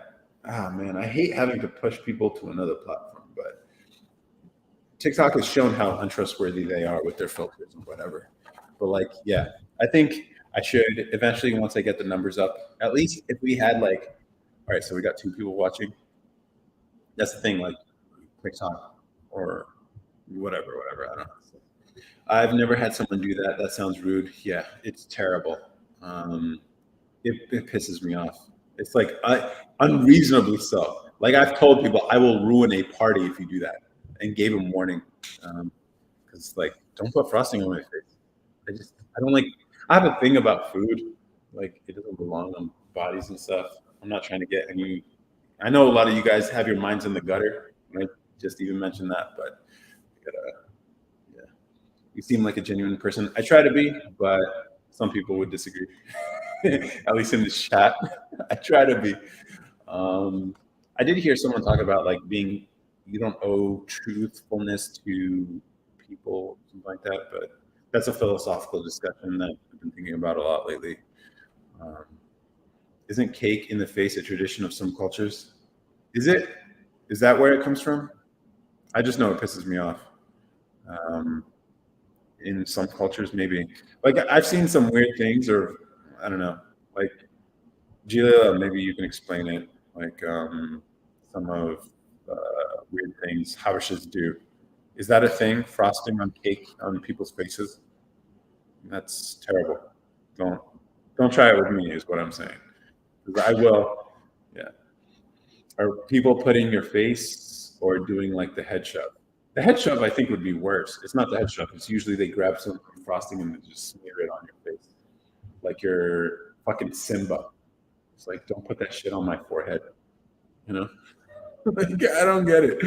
I don't know why people. It's like, oh, let's make a fool of you. It's not even about the foolery of it. It's just like, don't put. I gotta wash my face now. I don't know. I was told that at a Mexican friend's birthday party. I don't know. Maybe it's a thing in. I don't know. I honestly can't say. I have no clue. But it's just something I don't like. It's one of my pet peeves. They hit them with the entire cake, the whole cake. That's. But then, why would you ruin a whole cake just for a bit? That's the crazy part. Like, why would you do that? I think my biggest pet peeve is people shuffling or not picking up their feet, or kids in flip flops shuffling. What do you mean shuffling? Oh man, I feel like someone just mentioned that to me. I forget who. You know, when you do all this content stuff in live, like, and you talk, it's like all the conversations start like melding together. So I forget where I hear things, but I think someone else said that to me once, where they hate people shuffling, and I thought to them, I don't know. I think I said something about like, I would train kids to learn how to shuffle, just to annoy them. I'm a bit of a troll sometimes, so we're not picking up their feet or kids in flip flops. Why kids in flip flops though? I don't understand that one. Like kids specifically in flip flops, like adults in flip flops are fine. Like you can hear them not picking up their damn feet. That's funny. My pet peeve is American cheese. It's horrible. I like American cheese. I like American cheese. On a burger, nothing tastes better. American cheese is good. It has its place. In a grilled cheese sandwich, obviously, better. American cheese is better. So, hey, Bella. Miss Letty, how's it going? I don't know. Why is that a pet peeve? So, like when you go out and order some food or something, you're like, and they serve it with American cheese, it pisses you off. It's like people eat American cheese on their whatever. I don't know, would that be bothersome? Well, if adults do it, it's bad. But the flip flop, if people sound like fucking flip flop, I can see how that's annoying. I can see that how that's annoying. So anything related to sounds feet make is bothersome to you. Interesting.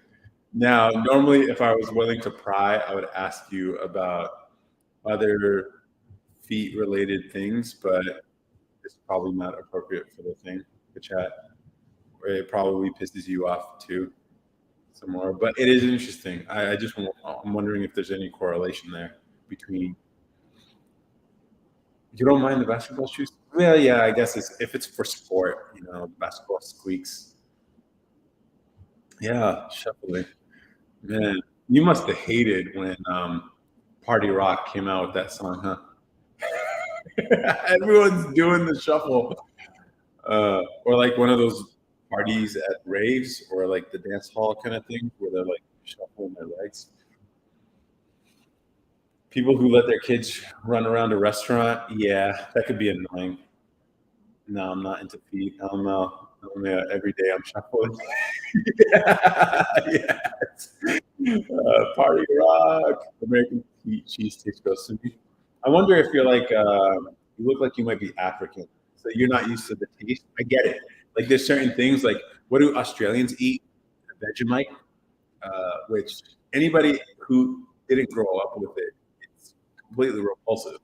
But if you're Australian, you love it because you grew up on it. It's like kind of like spread you would put on your toast.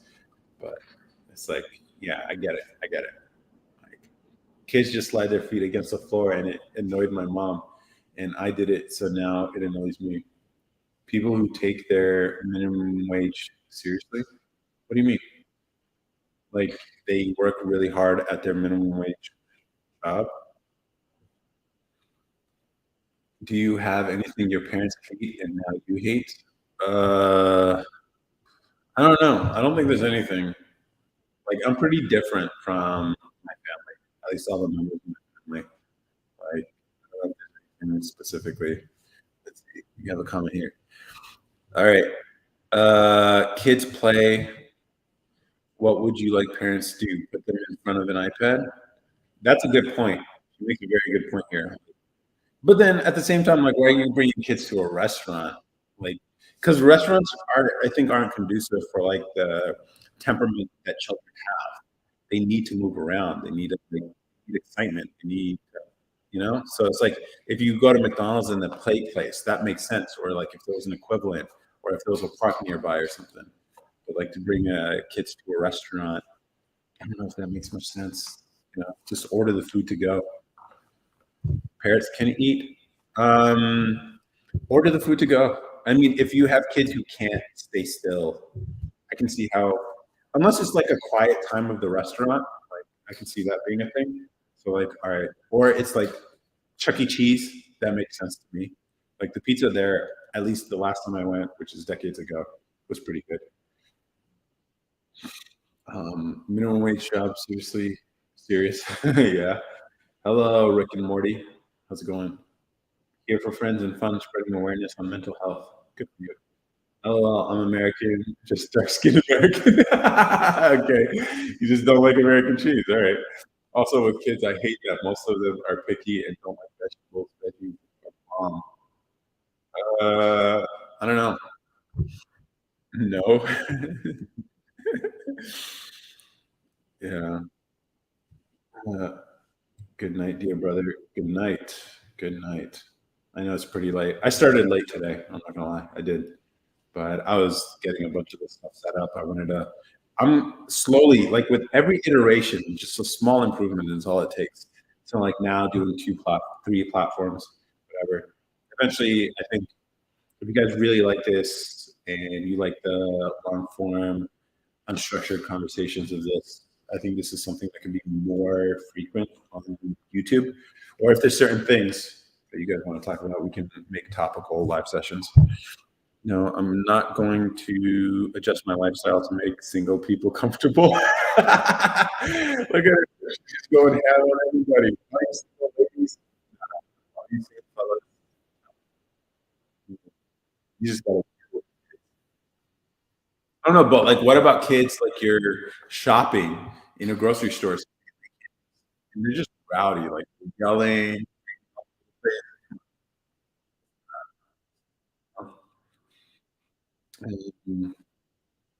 I mean, do you think kids hate vegetables because vegetables taste better, or they hate vegetables because they're told to eat it and they're seen as like a chore? Like if you told them vegetables were a treat, carrots are a treat, but they like carrots more. And don't ever have kids. Yeah. Good night, Sevi. Uh, DB, don't plan on it. I grew up on government cheese. That was good until they stopped giving it out. Damn. Yeah. Okay. Hey, Tyler, Trey, Rita, Bad Behavior LA. How's it going? You should teach your kids how to act before going out in public. Yeah, that's the thing. Like, I don't know. If I had kids and they were acting out, that's like immediate exit out of that place. Right? We're not doing this. Like, you want to be here in these places with me. You will either behave yourself or you can't come with me. And I think the conveniences of the modern day with like having delivery of groceries, food, whatever, all that stuff makes it easier to be a parent, I think. But I don't know. I'm not a parent, so you parents out here, tell me if DoorDash has been a lifesaver, if Grubhub or Instacart has really saved your bacon in terms of like being able to bring food without having to go to a grocery store and deal with a kid with you. No, I think the sugar and corn syrup are addictive and fructose isn't. That's a fair point.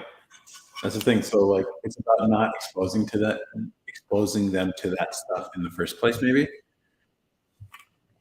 Running around is not bad behavior.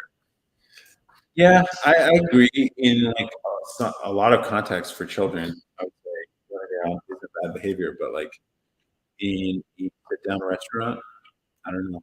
Like the expectation is people are sitting. It's like an adult space, you know. And maybe there should be a distinction, or at least some a separation that maybe people should recognize in the differences between adult places and kid places. If you're in a mall, kid running around, okay, fine. If you're in Cheesecake Factory, I don't know, maybe kids could run around a little bit. If you're maybe something a little fancier than that, Applebee's, Chili's, they kind of tailored for families, whatever. That's cool. Like if you're going to, I don't know, like what do they call that? There was a place. I don't know. I can't name anything. Like if you're going to the melting pot, probably not, because you're dealing with fire and fondue and stuff like that. You shouldn't be running around dangerous things, you know. Yeah, but it's inevitable going to events and having that first can of spray. Yeah, I don't know. That is tough, right? We're surrounded by it, almost like the world is going to sabotage you if you're trying to keep your kids from being exposed to certain things. It's not like the people around you help either. What's up, Frozone? Hey, yeah, I like that one. I like that one. I was actually thinking about rewatching Incredibles today. I was having this conversation with somebody about like the message of the first Incredibles. I don't really care for the second one, but the first Incredible movie with like the dad and the journey he goes through, and how sometimes doing something that's good for yourself can be good for your family. And so, like, I think a lot of men find themselves in a position where they're too sacrificial. Like, they give up so much for the people that they care about, not realizing that by doing so, they're creating a miserable life for themselves, which affects the energies of the people who are closest to them. So sometimes the best thing for your family is also the best thing for you, which they might not understand because men are supposed to be the ones who provide and everything like that. But you know, yeah, first you got to take care of you got to take care of you. Sort of like the advice they give for like if you're an airplane has an issue and putting the mask on, before you put the mask on of other people. It's like, yeah, you got to take care of yourself first as a dude in order to be able to take care of other people, which means prioritizing you first in context, in certain context. So, like the Incredible movie, like I don't think I have to explain the plot. I feel like everyone's watched it, but like the journey arc that the guy goes through, and I had this really interesting discussion with somebody about it. I don't know. Yeah, if you guys have any thoughts on that, let me know. But underrated movie, I would say. I might even watch it tonight after this stream. Who knows? Incredibles. I was also thinking it's sort of like a red pill movie too, which is a word you're not supposed to say on these platforms, but it is. It really is. Hey everyone.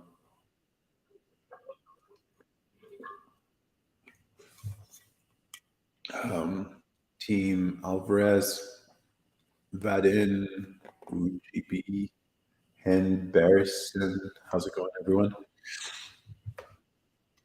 How's it going over here on YouTube? I know it's quiet. I know it's quiet.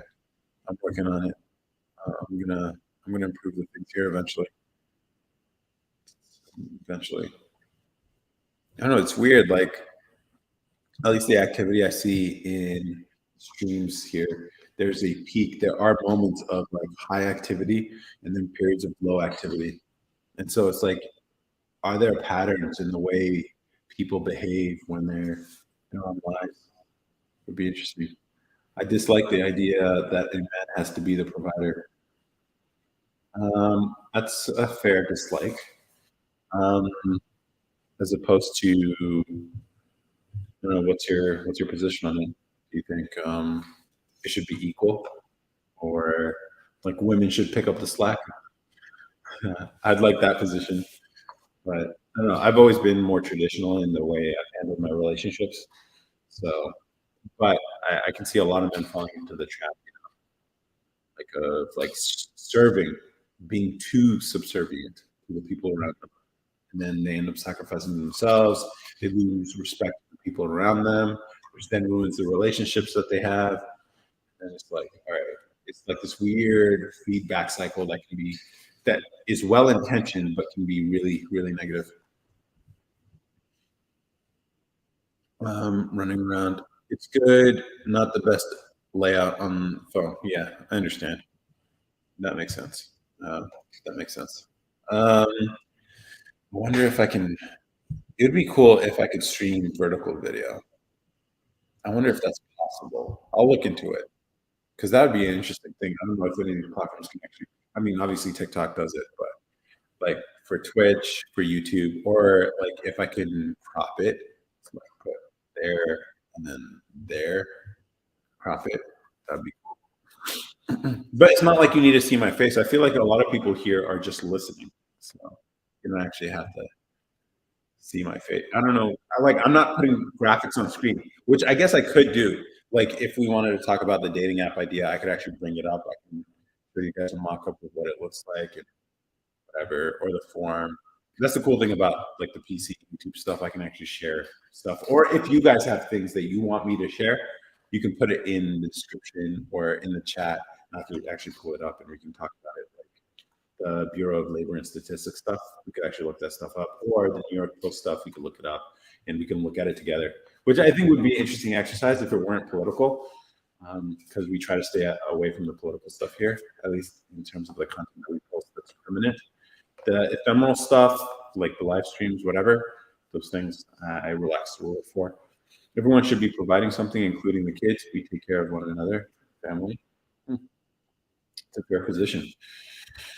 It's a fair position. Everyone provides something. I think, yeah, everyone does provide something. I think in the terms of like, I guess it depends on who you're married to. Oh my God, it's Boris Kojo. That's not. I've heard that one before, and I'm darker, but Guten Tag to you, Corey. That's for you. The only other thing I know in German is Du bist Weltmeister, and that's just, you are the champion because I'm a Formula One fan. That's Sebastian Vettel and all that. I'm like, how is your wife? You know my wife? How'd you know I was married? Or am I? Or am I not? It's fine. I care about aesthetics. Okay. I mean, yeah, even the stream, like right now, it's the low quality version. Eventually, I want to upgrade because, like, the thing I'm seeing on the back end is higher quality. This is a nice camera, but I think I have to sign up for the premium version of this to get the higher quality stream, or build my own streaming server, which is an interesting project. How's your wife? She has green eyes. You'd be wrong. She doesn't look nice. I almost believed you, Corey. I was this close to believing you. But it's fine. I care about aesthetics. Yeah. Eventually, I want to get the background nice and everything. I want to like have the quality is good. Is it? I don't know. I'm seeing here. I guess it's because I have it like close to full screen or whatever. But I think I can adjust. If it's too bright, I can adjust it a little bit. But eventually, I want the background and everything to look pretty good. Whatever. Are you into tech? Yeah, I like building apps and stuff. Um, are you? Are you into? Let's see. You look like you could easily be someone who works in tech. But it's not even that I have experience in doing this. I think of cool things that would be interesting to build or create, and I just go do it and learn whatever I have to learn to be able to make it. But it's not like I have in-depth knowledge of that thing. So like I can build apps, web apps if I need to, but I'm not a source of information to teach because I'm not that versed. I just hack it together and work it out. I know there's this whole realm of like no code or whatever, but I mean, you got to know the code in order to build things that don't exist. Oh, you're a programmer analyst. So yeah. What does a programmer analyst do? Are you dealing mostly with data and trying to get insight from that? The quality is good. The comments take up most of the screen. Interesting. I didn't know that. So like when I post this here, it's taking up most of the screen. Is that actually what's happening? Let's see. Oh, I didn't know that. Yeah. I'll see if I can fix that on my end. But thank you for letting me know. I wonder if I can change the size of those comments. I think I should be able to change the size of those. I'll send you a screenshot. Perfect. That would be very useful. Helio, how's it going? How you guys feeling? Been on for 2.5 hours now. Coming up on 2.5 hours. It's getting pretty late on a Sunday. On a Sunday. Maybe I should switch up the days too, because I've noticed like on social media there isn't as much activity on weekends as there are on the weekdays. You know, which makes sense. And I think right now there's an NBA game going on. Let me see, NBA Finals. Which who you guys got? I don't really watch basketball like that, but I do love the idea of the Nuggets sweeping Miami. Oh, Miami. Okay, I guess it's 1-1 now. All right, whatever. That's cool. Hey everyone, J-Man, Darian Johnson. How's it going? Cool. All right. That's cool. Yeah. Eventually, I want to build an audience that's big enough that we could all interact and it could become a regular, maybe even daily. Hi, bro. Hello, brother. Darian Johnson. How's it going? What's up with you? Cool dude, chill mode, fun. Exclamation point. You got some emojis here. Nice. The green top. Hey, Amy. Amy S. How's it going? So far, and if you're new here, this is a podcast about anything and everything, but no politics. And this is a page dedicated to a podcast, but we've been exploring outside of the podcast. We still do the podcast. I committed, like when we started publishing podcasts, I committed 3 years. And so sometimes you just got to stick with something, even though, like, obviously, growing the audio version of the podcast is a grind. Like, people only listen to it unless I promote it. But I like the idea that I committed 3 years no matter what. So I'm going to stick with 3 years at least for the audio. But the audio, we'll see if I continue doing that after 3 years. But, like, I like this kind of content because I can interact with you guys. I get to see you guys. I get to make content on the street with people and have fun with them and all that stuff.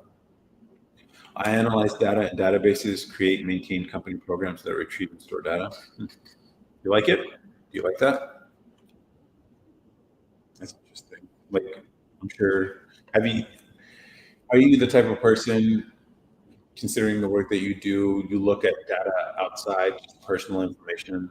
I solve problems when no one else can figure it out. Nice. So it's like you're able to see insight in some information that other people can't because of the way you can arrange and analyze data. It's interesting. It's interesting. Carmen, how's it going? Let's see. Cancel. No, it's interesting. Like, it's okay.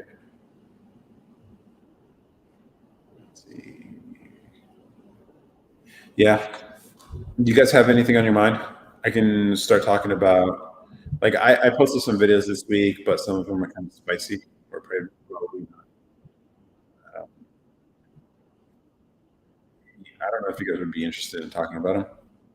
Can you see how many people listen to the podcast? Yeah, I can see it. And I can see when I promote it, people listen to it. When I don't, people don't listen to it.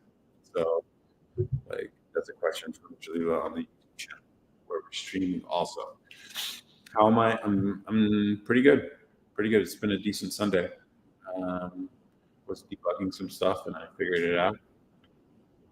And so that's always a good way to accomplish something in a day. Got a short workout in.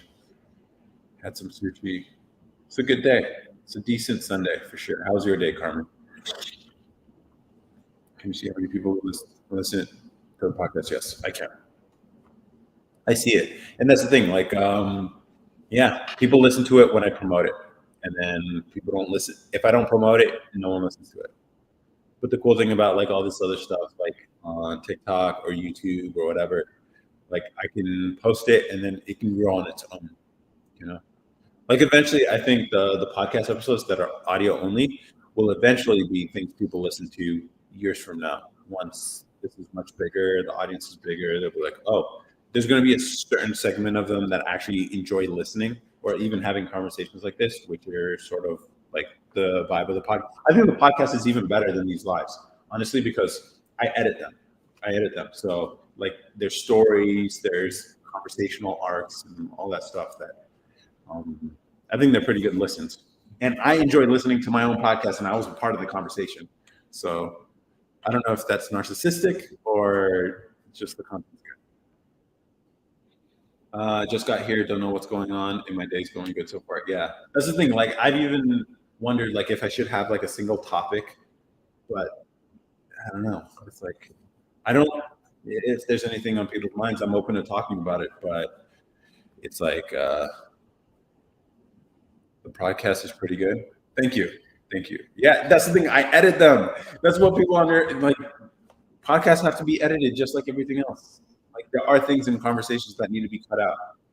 You need to make sure the levels and it's a good listening experience. But yeah, we talk about anything and everything. If you have anything on your mind, you can drop it in. But usually, like I try to riff off of some of the things people say.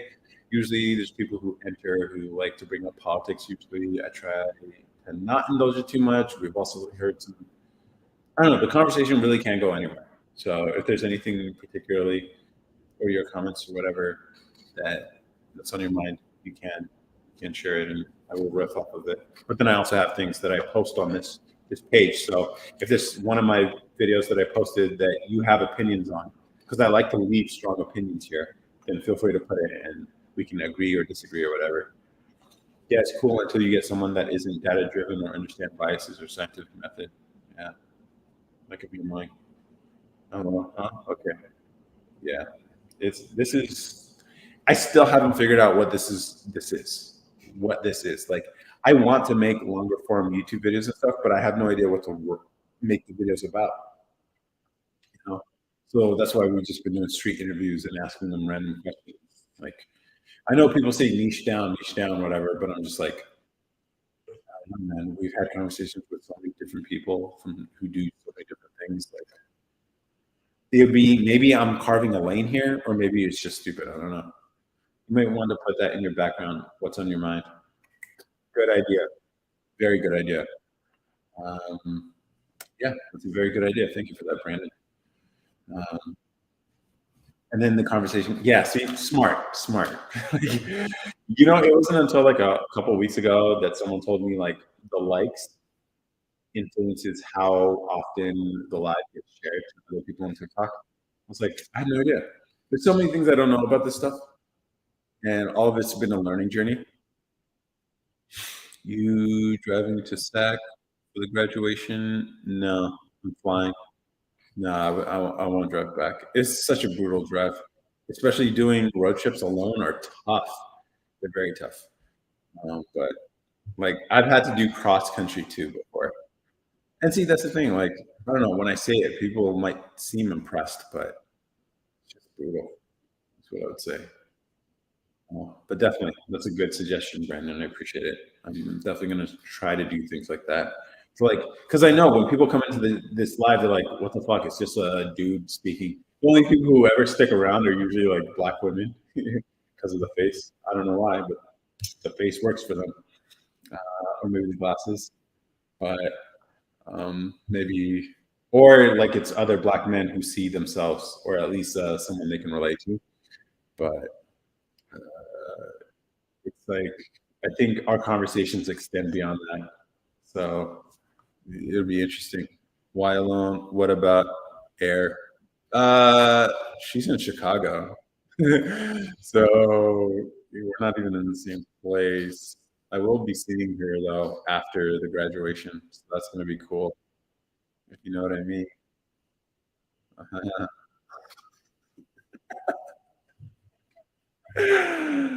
uh, yeah, it's it's been good. So there's several things we can bring up. Like it seems like people like talking. All right, so the general topics people tend to focus on are either relationships, um, money, or health. Relationships, money, health. Those are the big three. Um, I don't typically talk about health because I honestly don't care to. I don't know, like whatever. Money, sometimes it comes up. Like it's a standard question people ask each other all the time. Like, what do you do? What do you do? What do you do? John Jones. That's an interesting one. I've never gotten that one before live, but it look like John Jones. There are always new ones. That's the thing. Like we got Boris Kojo, we got John Jones, we got Frozone. So that's cool. But yeah, like what people like talking about is, it's funny. Like it's fun asking people relationship questions on the street because like people have opinions. Like people will have opinions on relationships and gender dynamics and stuff all the time. Like when you ask like more philosophical or cerebral questions, people sort of like freeze up on the street when you like shove a camera in their face. But you talk about relationships, everybody has opinions. And so that's why we've gotten some pretty interesting. I literally was working on editing some of these videos today, and they'll be coming soon. Politics are in everything because just about everything has policy associated with it. Yeah.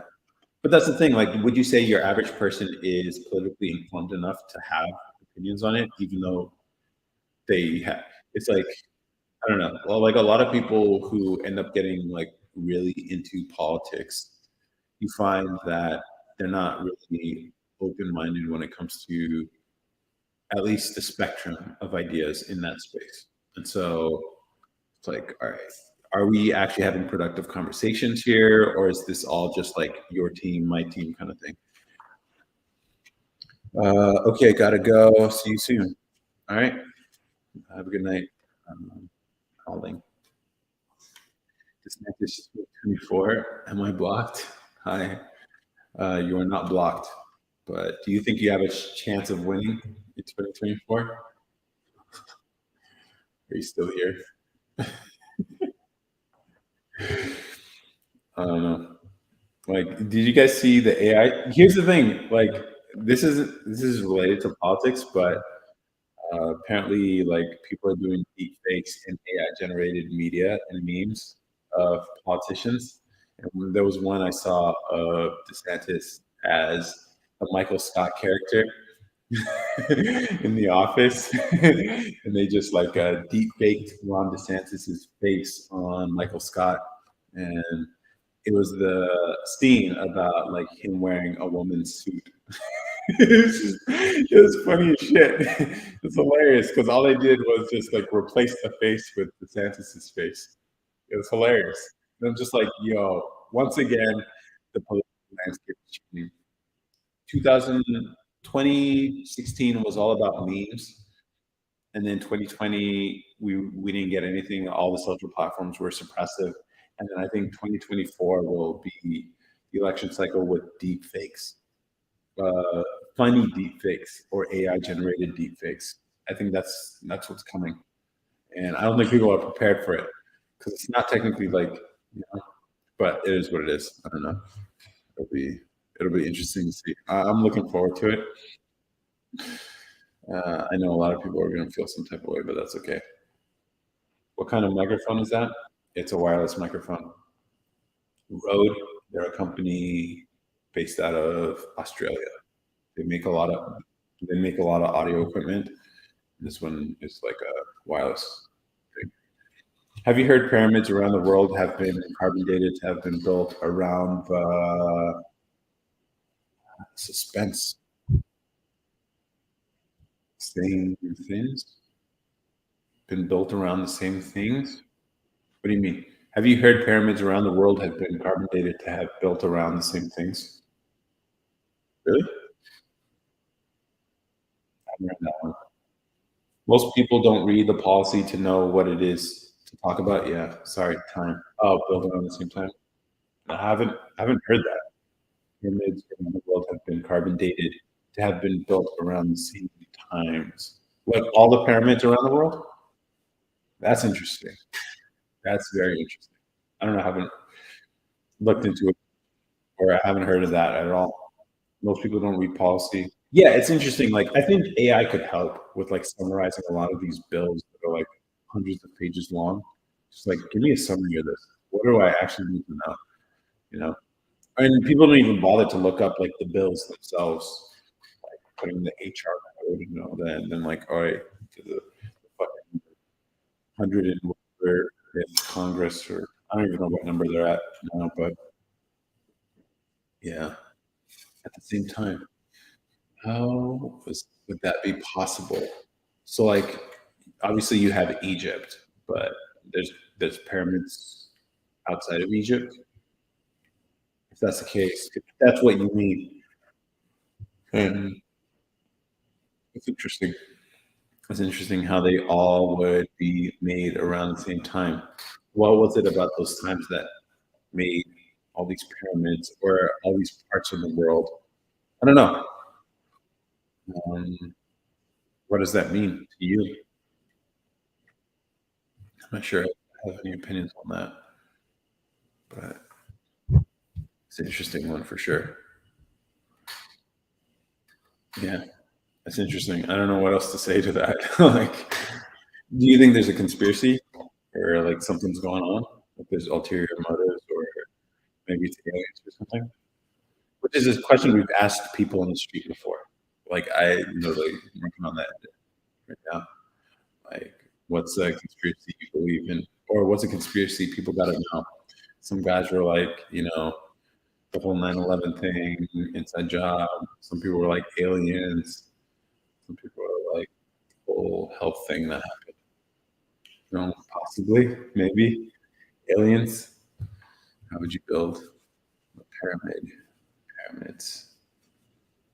I don't know. I'll have to. If you have any links, let me know. The Egyptians weren't the first to make pyramids because there are pyramids leading up to Egypt. Oh, okay. Yeah. Like when people think pyramids, they think Egypt, but I don't know if they are anywhere else or if they are where they have something to do with biblical, perhaps. I haven't looked much into pyramids. They are pretty interesting structures, though.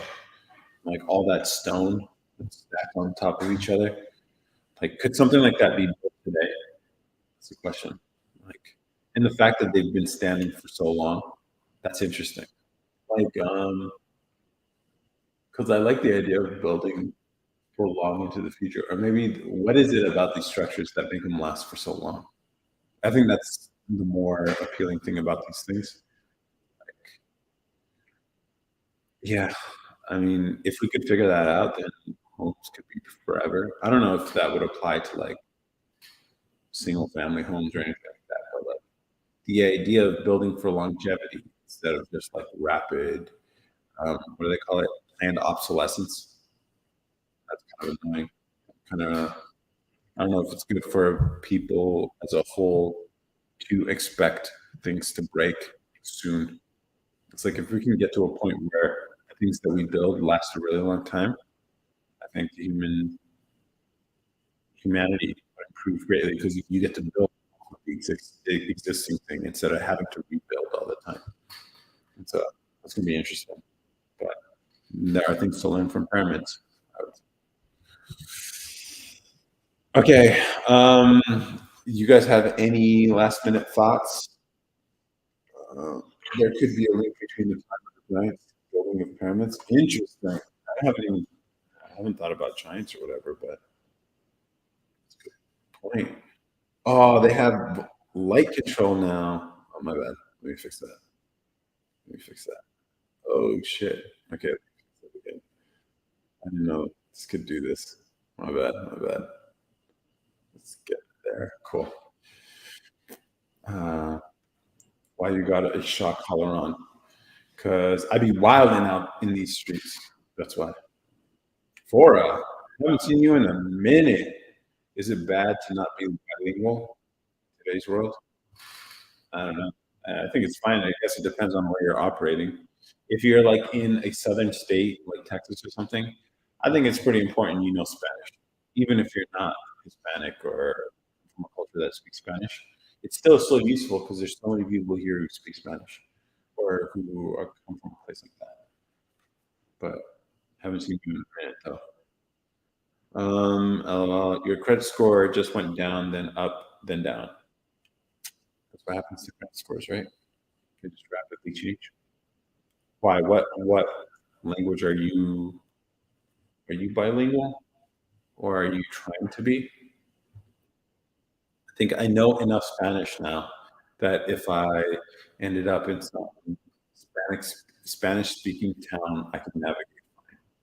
It ain't gonna be good, and I'm gonna ask them to slow down, but I can navigate. I know enough vocabulary that I can figure out lodging, I can figure out food, and I can figure out travel, which is only about, you only need like 60 days worth of Duolingo to be able to do that. So, which got me thinking about like public schools and how I spent 3 years in high school taking Spanish. I didn't learn anything, but 60 days on Duolingo. And I know more Spanish than I ever learned in those 3 years. That's crazy. It's crazy to me.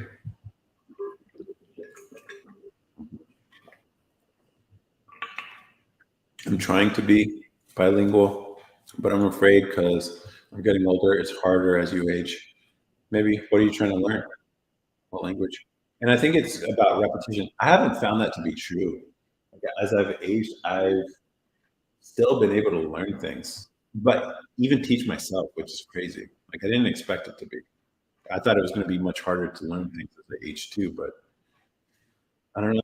I don't know. I think as long as you exercise that mental, this is all just speculation and experience on my part, which I can't say would apply to anybody else, but from my experience, if you keep your brain sharp and exercise it and are used to the challenge of learning new things, then your brain sort of adapts to that, I think. But it could all just be just my whole mental thing. I wish I could speak French because I'm French. Oh, and it's sad. Yes. You want to speak French? French? I don't know. Yeah, French is an interesting language. Like I've looked into it briefly. Like if I were going to learn a second language or third language outside of Spanish, French probably because there's a lot of similarities with like Spanish as a romantic language. Um, but like some of the sounds are just challenging in French.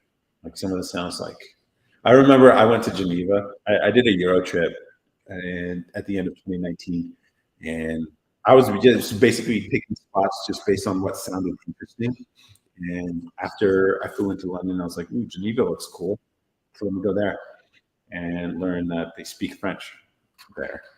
So I had to learn how to say I don't speak French. It's like je ne parle pas français or something like that, which I know my accent's off, but is what it is. And I struggled.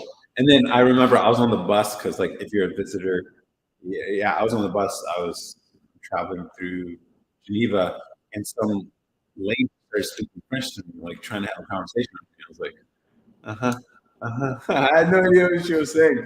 And then finally, when I needed to get some food, I went to I think Mediterranean or Turkish restaurant. And I was like, I try to say this broken, like, I don't know how to speak French in French. And the guy was like, "Oh yeah, don't worry about it. Just go grab a table in English." I was like, "Oh, thank God. I'm just hungry." You're supposed to keep learning. They say it helps keep away the dementia. Hmm, interesting. Yeah, that's probably true. I don't know. I don't know if it's true or not, but I like to believe that's true. I think French is the easiest language to learn. No, yes, they're romantic languages.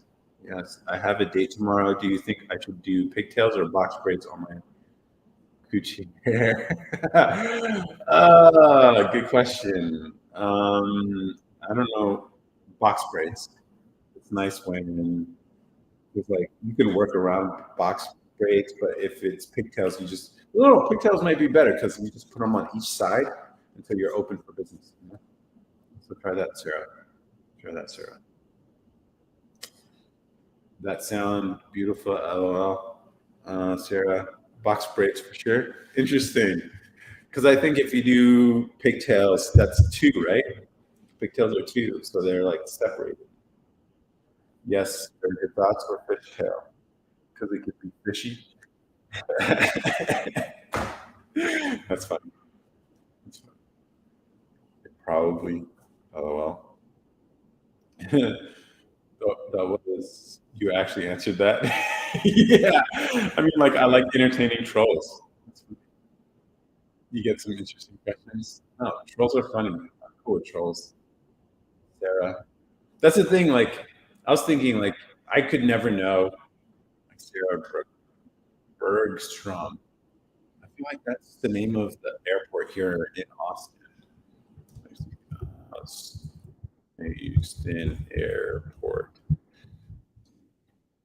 Um, Bergstrom. Bergstrom. Yeah, spelled the same way. Austin Bergstrom International Airport. Yep. I knew I got it right. I think you were here on last week. Um, okay, you got some interesting questions. Yeah, yeah. I mean, like, it's like I guess I don't know. Trolls don't. I don't mind trolls. Trolls are funny sometimes, as long as they're not annoying. I'm cool with them. So, like, if you are a troll and you're watching this and you want to leave a troll comment, go ahead. I don't mind. This is a safe space for you. Okay. Everywhere else, they're gonna kick you out and then whatever. But here, you get to have fun. Here, you get to be free, and as long as you're clever, I like clever trolls. If they're did I just move in? No, I moved in like 2 months ago. I just had no furniture. That's why you hear the echo. I literally one of the first things I bought was the chair I'm sitting on and the desk that I have my computer on, and then I slept on an air mattress for like a month and a half or a month. Yeah, but I recently got some chairs because my brother and some of his friends visited, so it was weird not having a place for them to sit. I'm very minimal, dude. Damn, you pulling an all nighter, huh? Not really. I mean, it's 10:54. I could have sworn I've done way later streams, and plus I started later. DB. I started at 8 instead of 7, like I normally do. So for me, it's only been 2.5 hours. I might keep going until like, let's say, I don't know. I had a moment of low energy a moment ago, but now I'm picking it up. Especially like, yeah. So it is what it is. No, I'm not a troll. Not you. I was talking about Sarah. Damn, you pulling an all nighter? No, not really. Did you, you left and came back? You saw me on your for you again. Do you know anything about neurological disorders? Random? No, I don't. I don't know anything particular about neurological disorders, but I would say a lot of people here on TikTok might have some sort of disorder. I just moved into my place a week ago. Noticed that echo anywhere. Yeah, I think people underestimate how actually a place to be without furniture. Yeah, I don't know. Like I was thinking, Facebook Marketplaces are really good. Like if you don't really care for furniture that much, or like style or whatever, or you're looking for interesting pieces, Facebook Marketplace. I swear, like people are sleeping on Marketplace because you can get a lot of things there. I, yeah, I don't know. Why do you say that a lot? Why do I say what a lot? What is it that I say? Facebook Marketplace better than Craigslist? Yep. Yeah. Facebook Marketplace is way better. Craigslist has a bot problem, a spam problem. Facebook Marketplace also has those issues depending on what things you're looking for, but you can tell based on the replies people give. And if you're strategic about how you reply to people, like if you just give the basic prepared response, like, is this still available? Like it automatically pre-fills that in for Facebook Marketplace. But if you leave that and then you ask additional questions, they know you're real. Uh, no, why do you say most people talk on TikTok have a disorder? Because like I've seen some of the things people watch, and I'm like, it's like I don't get it. I don't get it. The way I tried to explain it away is like it has to be a neurological disorder because some of the things I see here, it's like it's crazy. How do you feel about pollution, and what would you do to help it change? I think. I mean, what do you mean by pollution? That's a because when you talk about anything related to like pollution, climate, global warming, um, atmospheric stuff, people tend to convolute a lot of that stuff together, not realizing a lot of these things are actually separate things. Like if you bring up global warming, people will also talk about pollution, which they're not. Maybe you can say the source might be similar, but they're different issues. And so, like, I remember taking an Earth System Science course as part of my engineering degree, and they're explaining like, all right, here's what global warming is. Here's what like the ozone stuff. Some people like to conflate the ozone stuff in there too. It's like, no, that's a whole different thing. Ozone, and then here's the pollution, and then here's the smog. So it's like, I don't know. As far as pollution, like, there are certain cities in the world that really have a pollution problem. China tends to deal with this kind of stuff more, which I think they're combating just for like the negative health effects of that stuff. But which in some parts of California can be an issue because of the stagnant, like there isn't much rainfall in some of these places. Like LA is a good example of how bad it can be and stuff. Catch up with comments here though.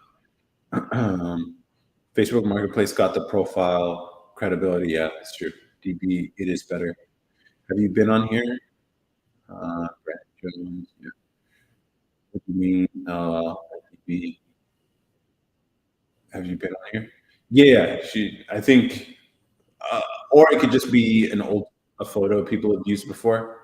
I feel like I've seen that photo before. I know what DB's mentioning. It sounds like because we've seen that photo here before. I don't know if it's the same user. I hate the content where people are filming their abusive situations. That's a thing.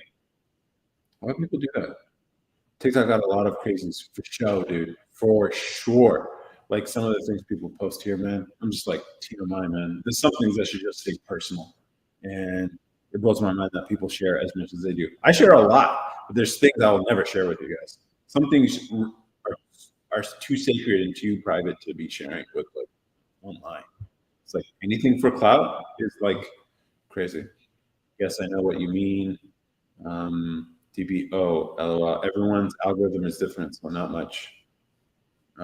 Trace back anything you ever liked. Maybe. I'll get content where people are filming their partners and calling them narcissists. Like arguments, couples, or like causing conflict in the relationships for content? Yo, man, that's crazy. That's crazy. I hope I never get to a point where I start doing that. If I ever do that, DB, remind me. Okay. Like, I get it. This whole content thing is not for content. So they just record it and then they post it on what's the objective there though? Why would you post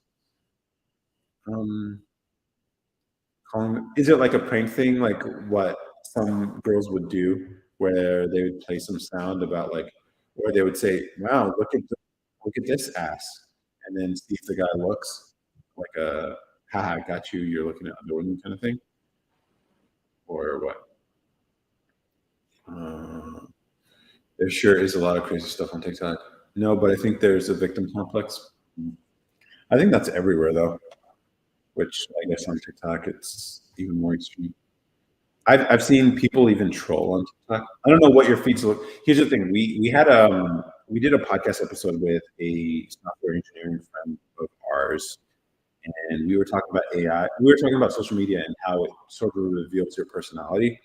So I was actually thinking about making a video on TikTok about like put up what your feed looks um, like a like a interest test to see what the algorithm is actually showing you. Because like it shows, like one of the examples we gave was like my brother mentioned a friend of his who sees a bunch of like thirst traps on his feed. And so it's like, okay, this guy probably has this on his mind all the time. For me, what you'll see on my feed is on my Instagram feed, you'll see a lot of music production stuff because I like some instrumental or like music production stuff one time, and then it just went super extreme in that direction. On TikTok, you'll see movie scenes, you'll see content creation advice or gear, and then you'll see maybe some motivation stuff every now and then, or algorithm like social media stuff or whatever. And then on TikTok or on Twitter, you end up seeing like a lot of. I followed a lot of money Twitter guys, but they're super annoying because all they talk about is money. But no, boy, I would kiss that faux head right now if I was there. Okay, John, big old smooch, John. Okay, yes. Are you 30? I'm 33. Are you celebrating Pride Month? I'm celebrating. Those some guys try to co-opt the thing to call it like proud dads or something because it's Father's Day and all that. I don't know. Like, am I celebrating Pride? Like, what's there to celebrate? How do people celebrate Pride Month? I had a friend who went to a vinyl party, not realizing it was a Pride party. So that's funny. Hello, Jess. How's it going? Might have seen you here before. Grant strategist, project manager, business consultant. What a profile. Listening. My feed is clips of TV shows and based on AI, Muslim Christian stories. Interesting. I thought you said feed, but you said feed. Oh, yeah, I said feed. Yeah, I wonder. Like, I think it'd be interesting to challenge people to share their feed or see what it looks like, or like maybe this is a good quiz or test to see if you're compatible with somebody, like as a first date or second, probably like a fourth or fifth date thing, where you guys get to see each other's profiles, social media feeds, just to see what's on top of their mind. The algorithm's just revealing who they are, kind of thing. Jess, it's going well. Just chat hopping, learning new things. Yeah, welcome. We talk about anything and everything here. Right now, we're talking about social media, but if there's anything on your mind, feel free to put it, and we might riff off of it. Oh, that's a good idea. Yeah, that might be an interesting idea. Someone came up with this idea. I remember hearing on a podcast where it was like, what if you can trade, so like trade your algorithm or borrow someone else's algorithm so you could see what they see. And so it's like that's interesting. That would be really interesting. I don't know if any of these platforms have the spine to do something like that, where you can actually share your feed with somebody else. But like maybe people in a relationship, or before you get into a relationship with somebody, you want to see what's important to them. So like if I went to someone's feed, it's like I'm seeing a bunch of like real estate or home or decorating or kids stuff on their feed. I'm like, oh, okay, she's probably ready to be in a long-term relationship because she has your mind on kids, on building a family, all that, cool. But like if you see a guy's feet and all you see are thirst traps and like tight yoga pants and stuff, it's like, oh, okay, this guy is probably like playing the field a little bit, you know? Or maybe he has those on his mind. So maybe ladies, you might want to, you know. Yeah, it's interesting, isn't it? I bet you it's going to be a Black Mirror episode one day. Oh, that's good. Yeah, because it's crazy accurate. It is crazy accurate. We actually talked about this on one of the episodes of the podcast. What you care to listen to it? It's full of reality TV videos. It's a no from exactly. It's like, why does she have a bunch of Kardashians and Gigi Hadid? Like, why do I see a bunch of Ice Spice on her feed? You know? Yeah, he's like, maybe I shouldn't. Maybe I shouldn't. You know, that's what. You know, that could be a thing. No, that's a pop twist of social media. I'm too shy to do any of these things, like getting up in the likes or anything. I just like visiting. Yeah, but even if you do visit, like the algorithm still tailors itself to you. Like you don't have to actually engage with anything for the.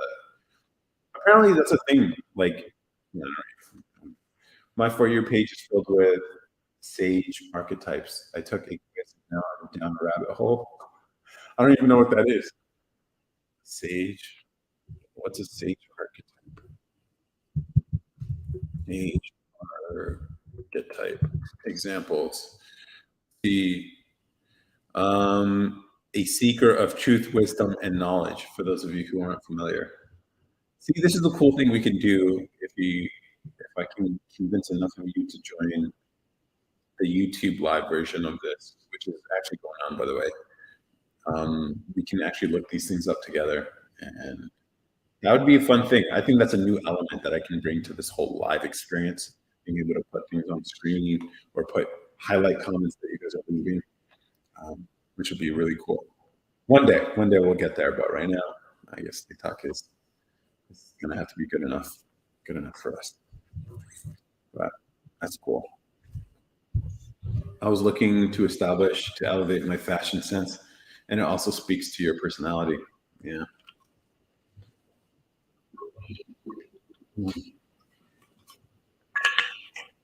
That sounds good. It was eerily accurate. Safe is my dominant. Sage is my dominant. Okay.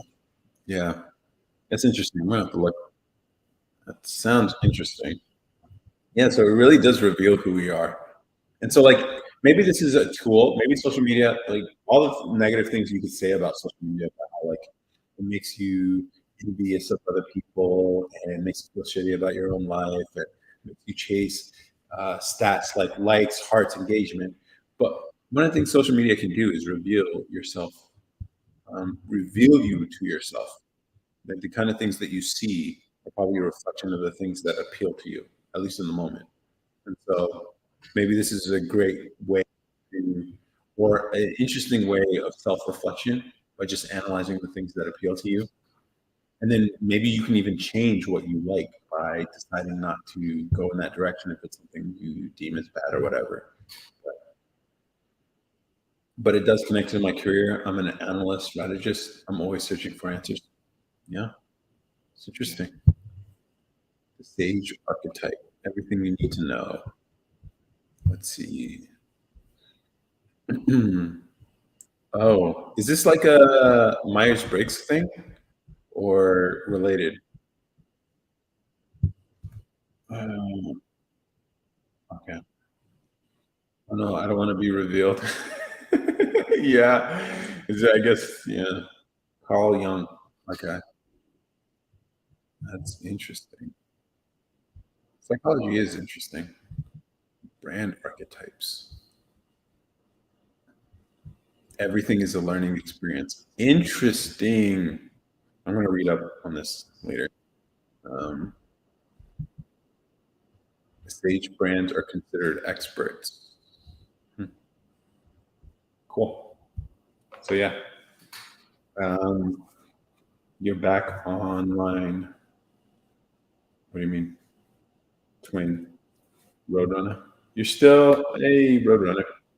You're back. What do you mean back online? I've been online the whole time. I think you're back. Oh yeah, I remember you said you were gonna leave and you were gonna come back. You told me to stay on. I've been on the whole time. I might just leave now just because you joined. Say wallahi? Yeah, wallahi. I've been on this whole time, like 3 hours or something. This is work, buddy. This is work. Yeah, that's how I do on Sundays. I was thinking about leaving like in about 5 minutes anyway. So if you have any comments you want to make, leave them in the chat right now because I'll forever hold your peace. Let's see, did I miss anything? Yeah, I love stuff like this. Yep. My brother. Yes, everything sure is a learning experience. Yep. Well, my guy, you're my favorite TikToker for real. Really? Where's Jalila? She was on YouTube, but she had to leave. Um, yeah. If you guys like this, you might like YouTube better because I can highlight comments and share things with you guys. Which eventually I'll get you guys. Right now, TikTok's fun, but and I'm about to end soon, so.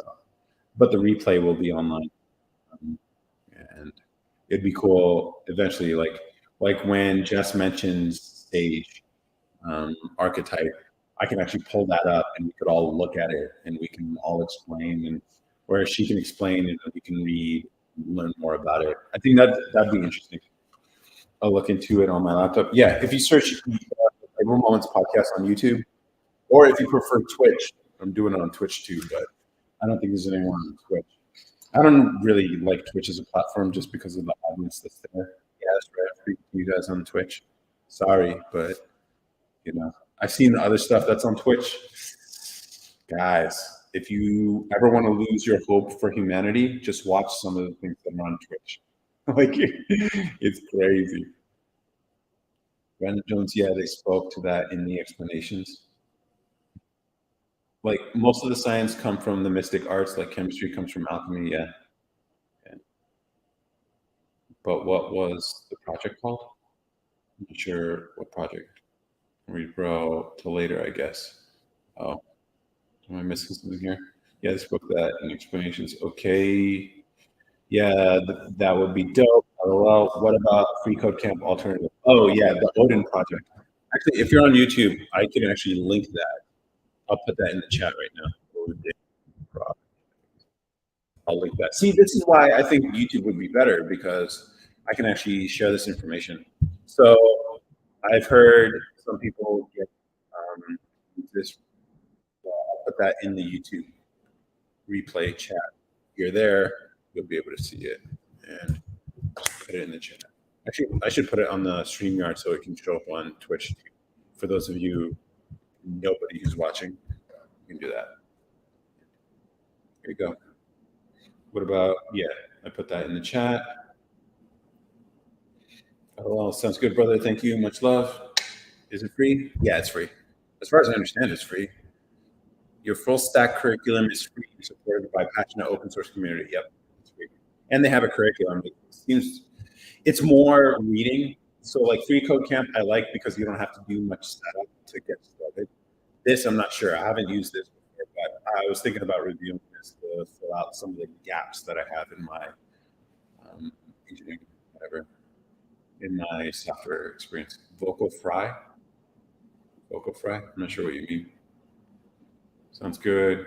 I'm gonna look into it. Yep. And then there's all these other tools you can use, like CSS Wars to practice your CSS if you want that. I'll put that in the chat if you want. Or CSS Battle, they call it. But basically, if you want to practice your CSS, this could be a way to do it because it gives you a bunch of challenges. I'll put that in the chat too. If you want to look into it after you get through HTML and CSS, you'll be able to do stuff like that. I would say my CSS is pretty shitty. I just Google everything when I need it. But and for those of you who don't care to know, I'll stop. For sure. Yeah, it's CSS Battle. My bad. It's CSS Battle. Some of this digital art is sure beautiful, isn't it? Especially the outer space art. I guess the AI stuff. For sure. CSS4 Odin project. Have a great night. You too, Jess. Enjoy the week. Hopefully grant strategist, project manager, business consultant. Sounds like a interesting week for you. That's your job. All right, you guys got any last minute things? I use the internet to learn how to code in W3 School yet. I like using MDN, the Mozilla's developer docs. I prefer that. Cool. Love you, bro. You're a great guy. I hope you have an amazing week, inshallah. Yeah, you too. Everybody, have a great week. I'll figure this whole like streaming thing out if I can convince people. I think I have to just be more active on YouTube, and I have some.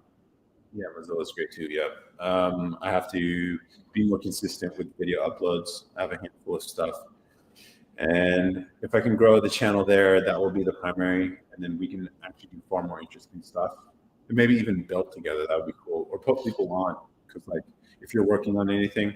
Like I think this could be a really cool platform to help people grow, or at least be the spark that helps someone grow. So, what's your YouTube channel? It's Table Moments Podcast. Make sure you put podcast. You just search it, Table Moments Podcast.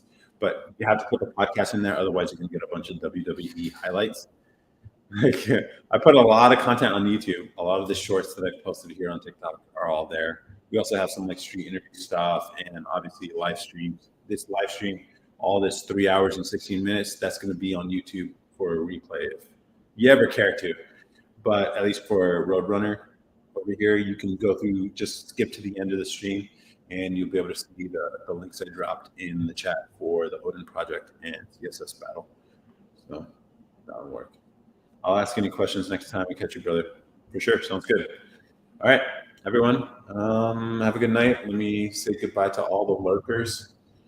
Good night, Carmen and Lay, 4 Queen Being 32. See, you always listen. I do appreciate that. I notice that you show up. You don't have to say anything either. The fact that you're watching is more than enough. Brandon, it was really nice seeing you here, meeting you here. And Anderma, 1, thank you, all of you. I like it that it's small. But in order for this to be useful for other people, I think it has to grow bigger, unfortunately. But what if we can get like-minded people, or at least people who are more open-minded to this kind of stuff? That would be cool. And then we can build a community here. But till then, have a great night. Have a great week. And I'll see you next week. Or maybe even sooner if the urge to join live shows up and I run into you in these internet streets. Otherwise, have a good night. Bye. Bye. All right, everyone on YouTube, that's the TikTok live ended. And now it's time for you guys to end.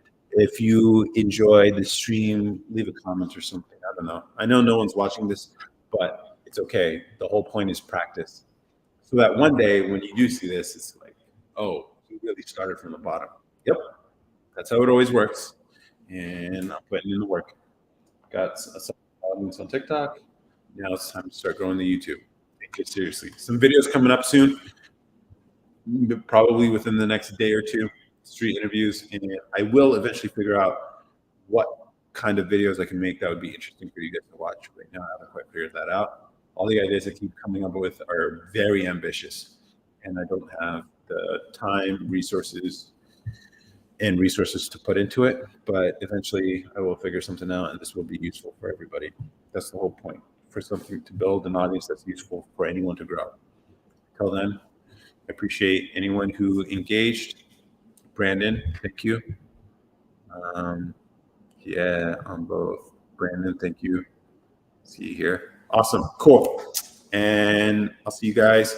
I might do more live streams here. If Brandon, if you ever want to talk data, let me know. And it'd be interesting to share whatever conclusions you have about. I think it'd be really interesting considering your skills with data. That if there's some like things going on in the world that would be relevant to analyze, or some insights you come to, it'd be interesting to share with people that you think people should know. could be a platform for you. Or if you want to come on the podcast, which is typically audio only, and you want to talk about data or what you do, like let me know. DM, send a message, and we can make something happen. But otherwise, yeah. Thank you for watching. Bye. Bye.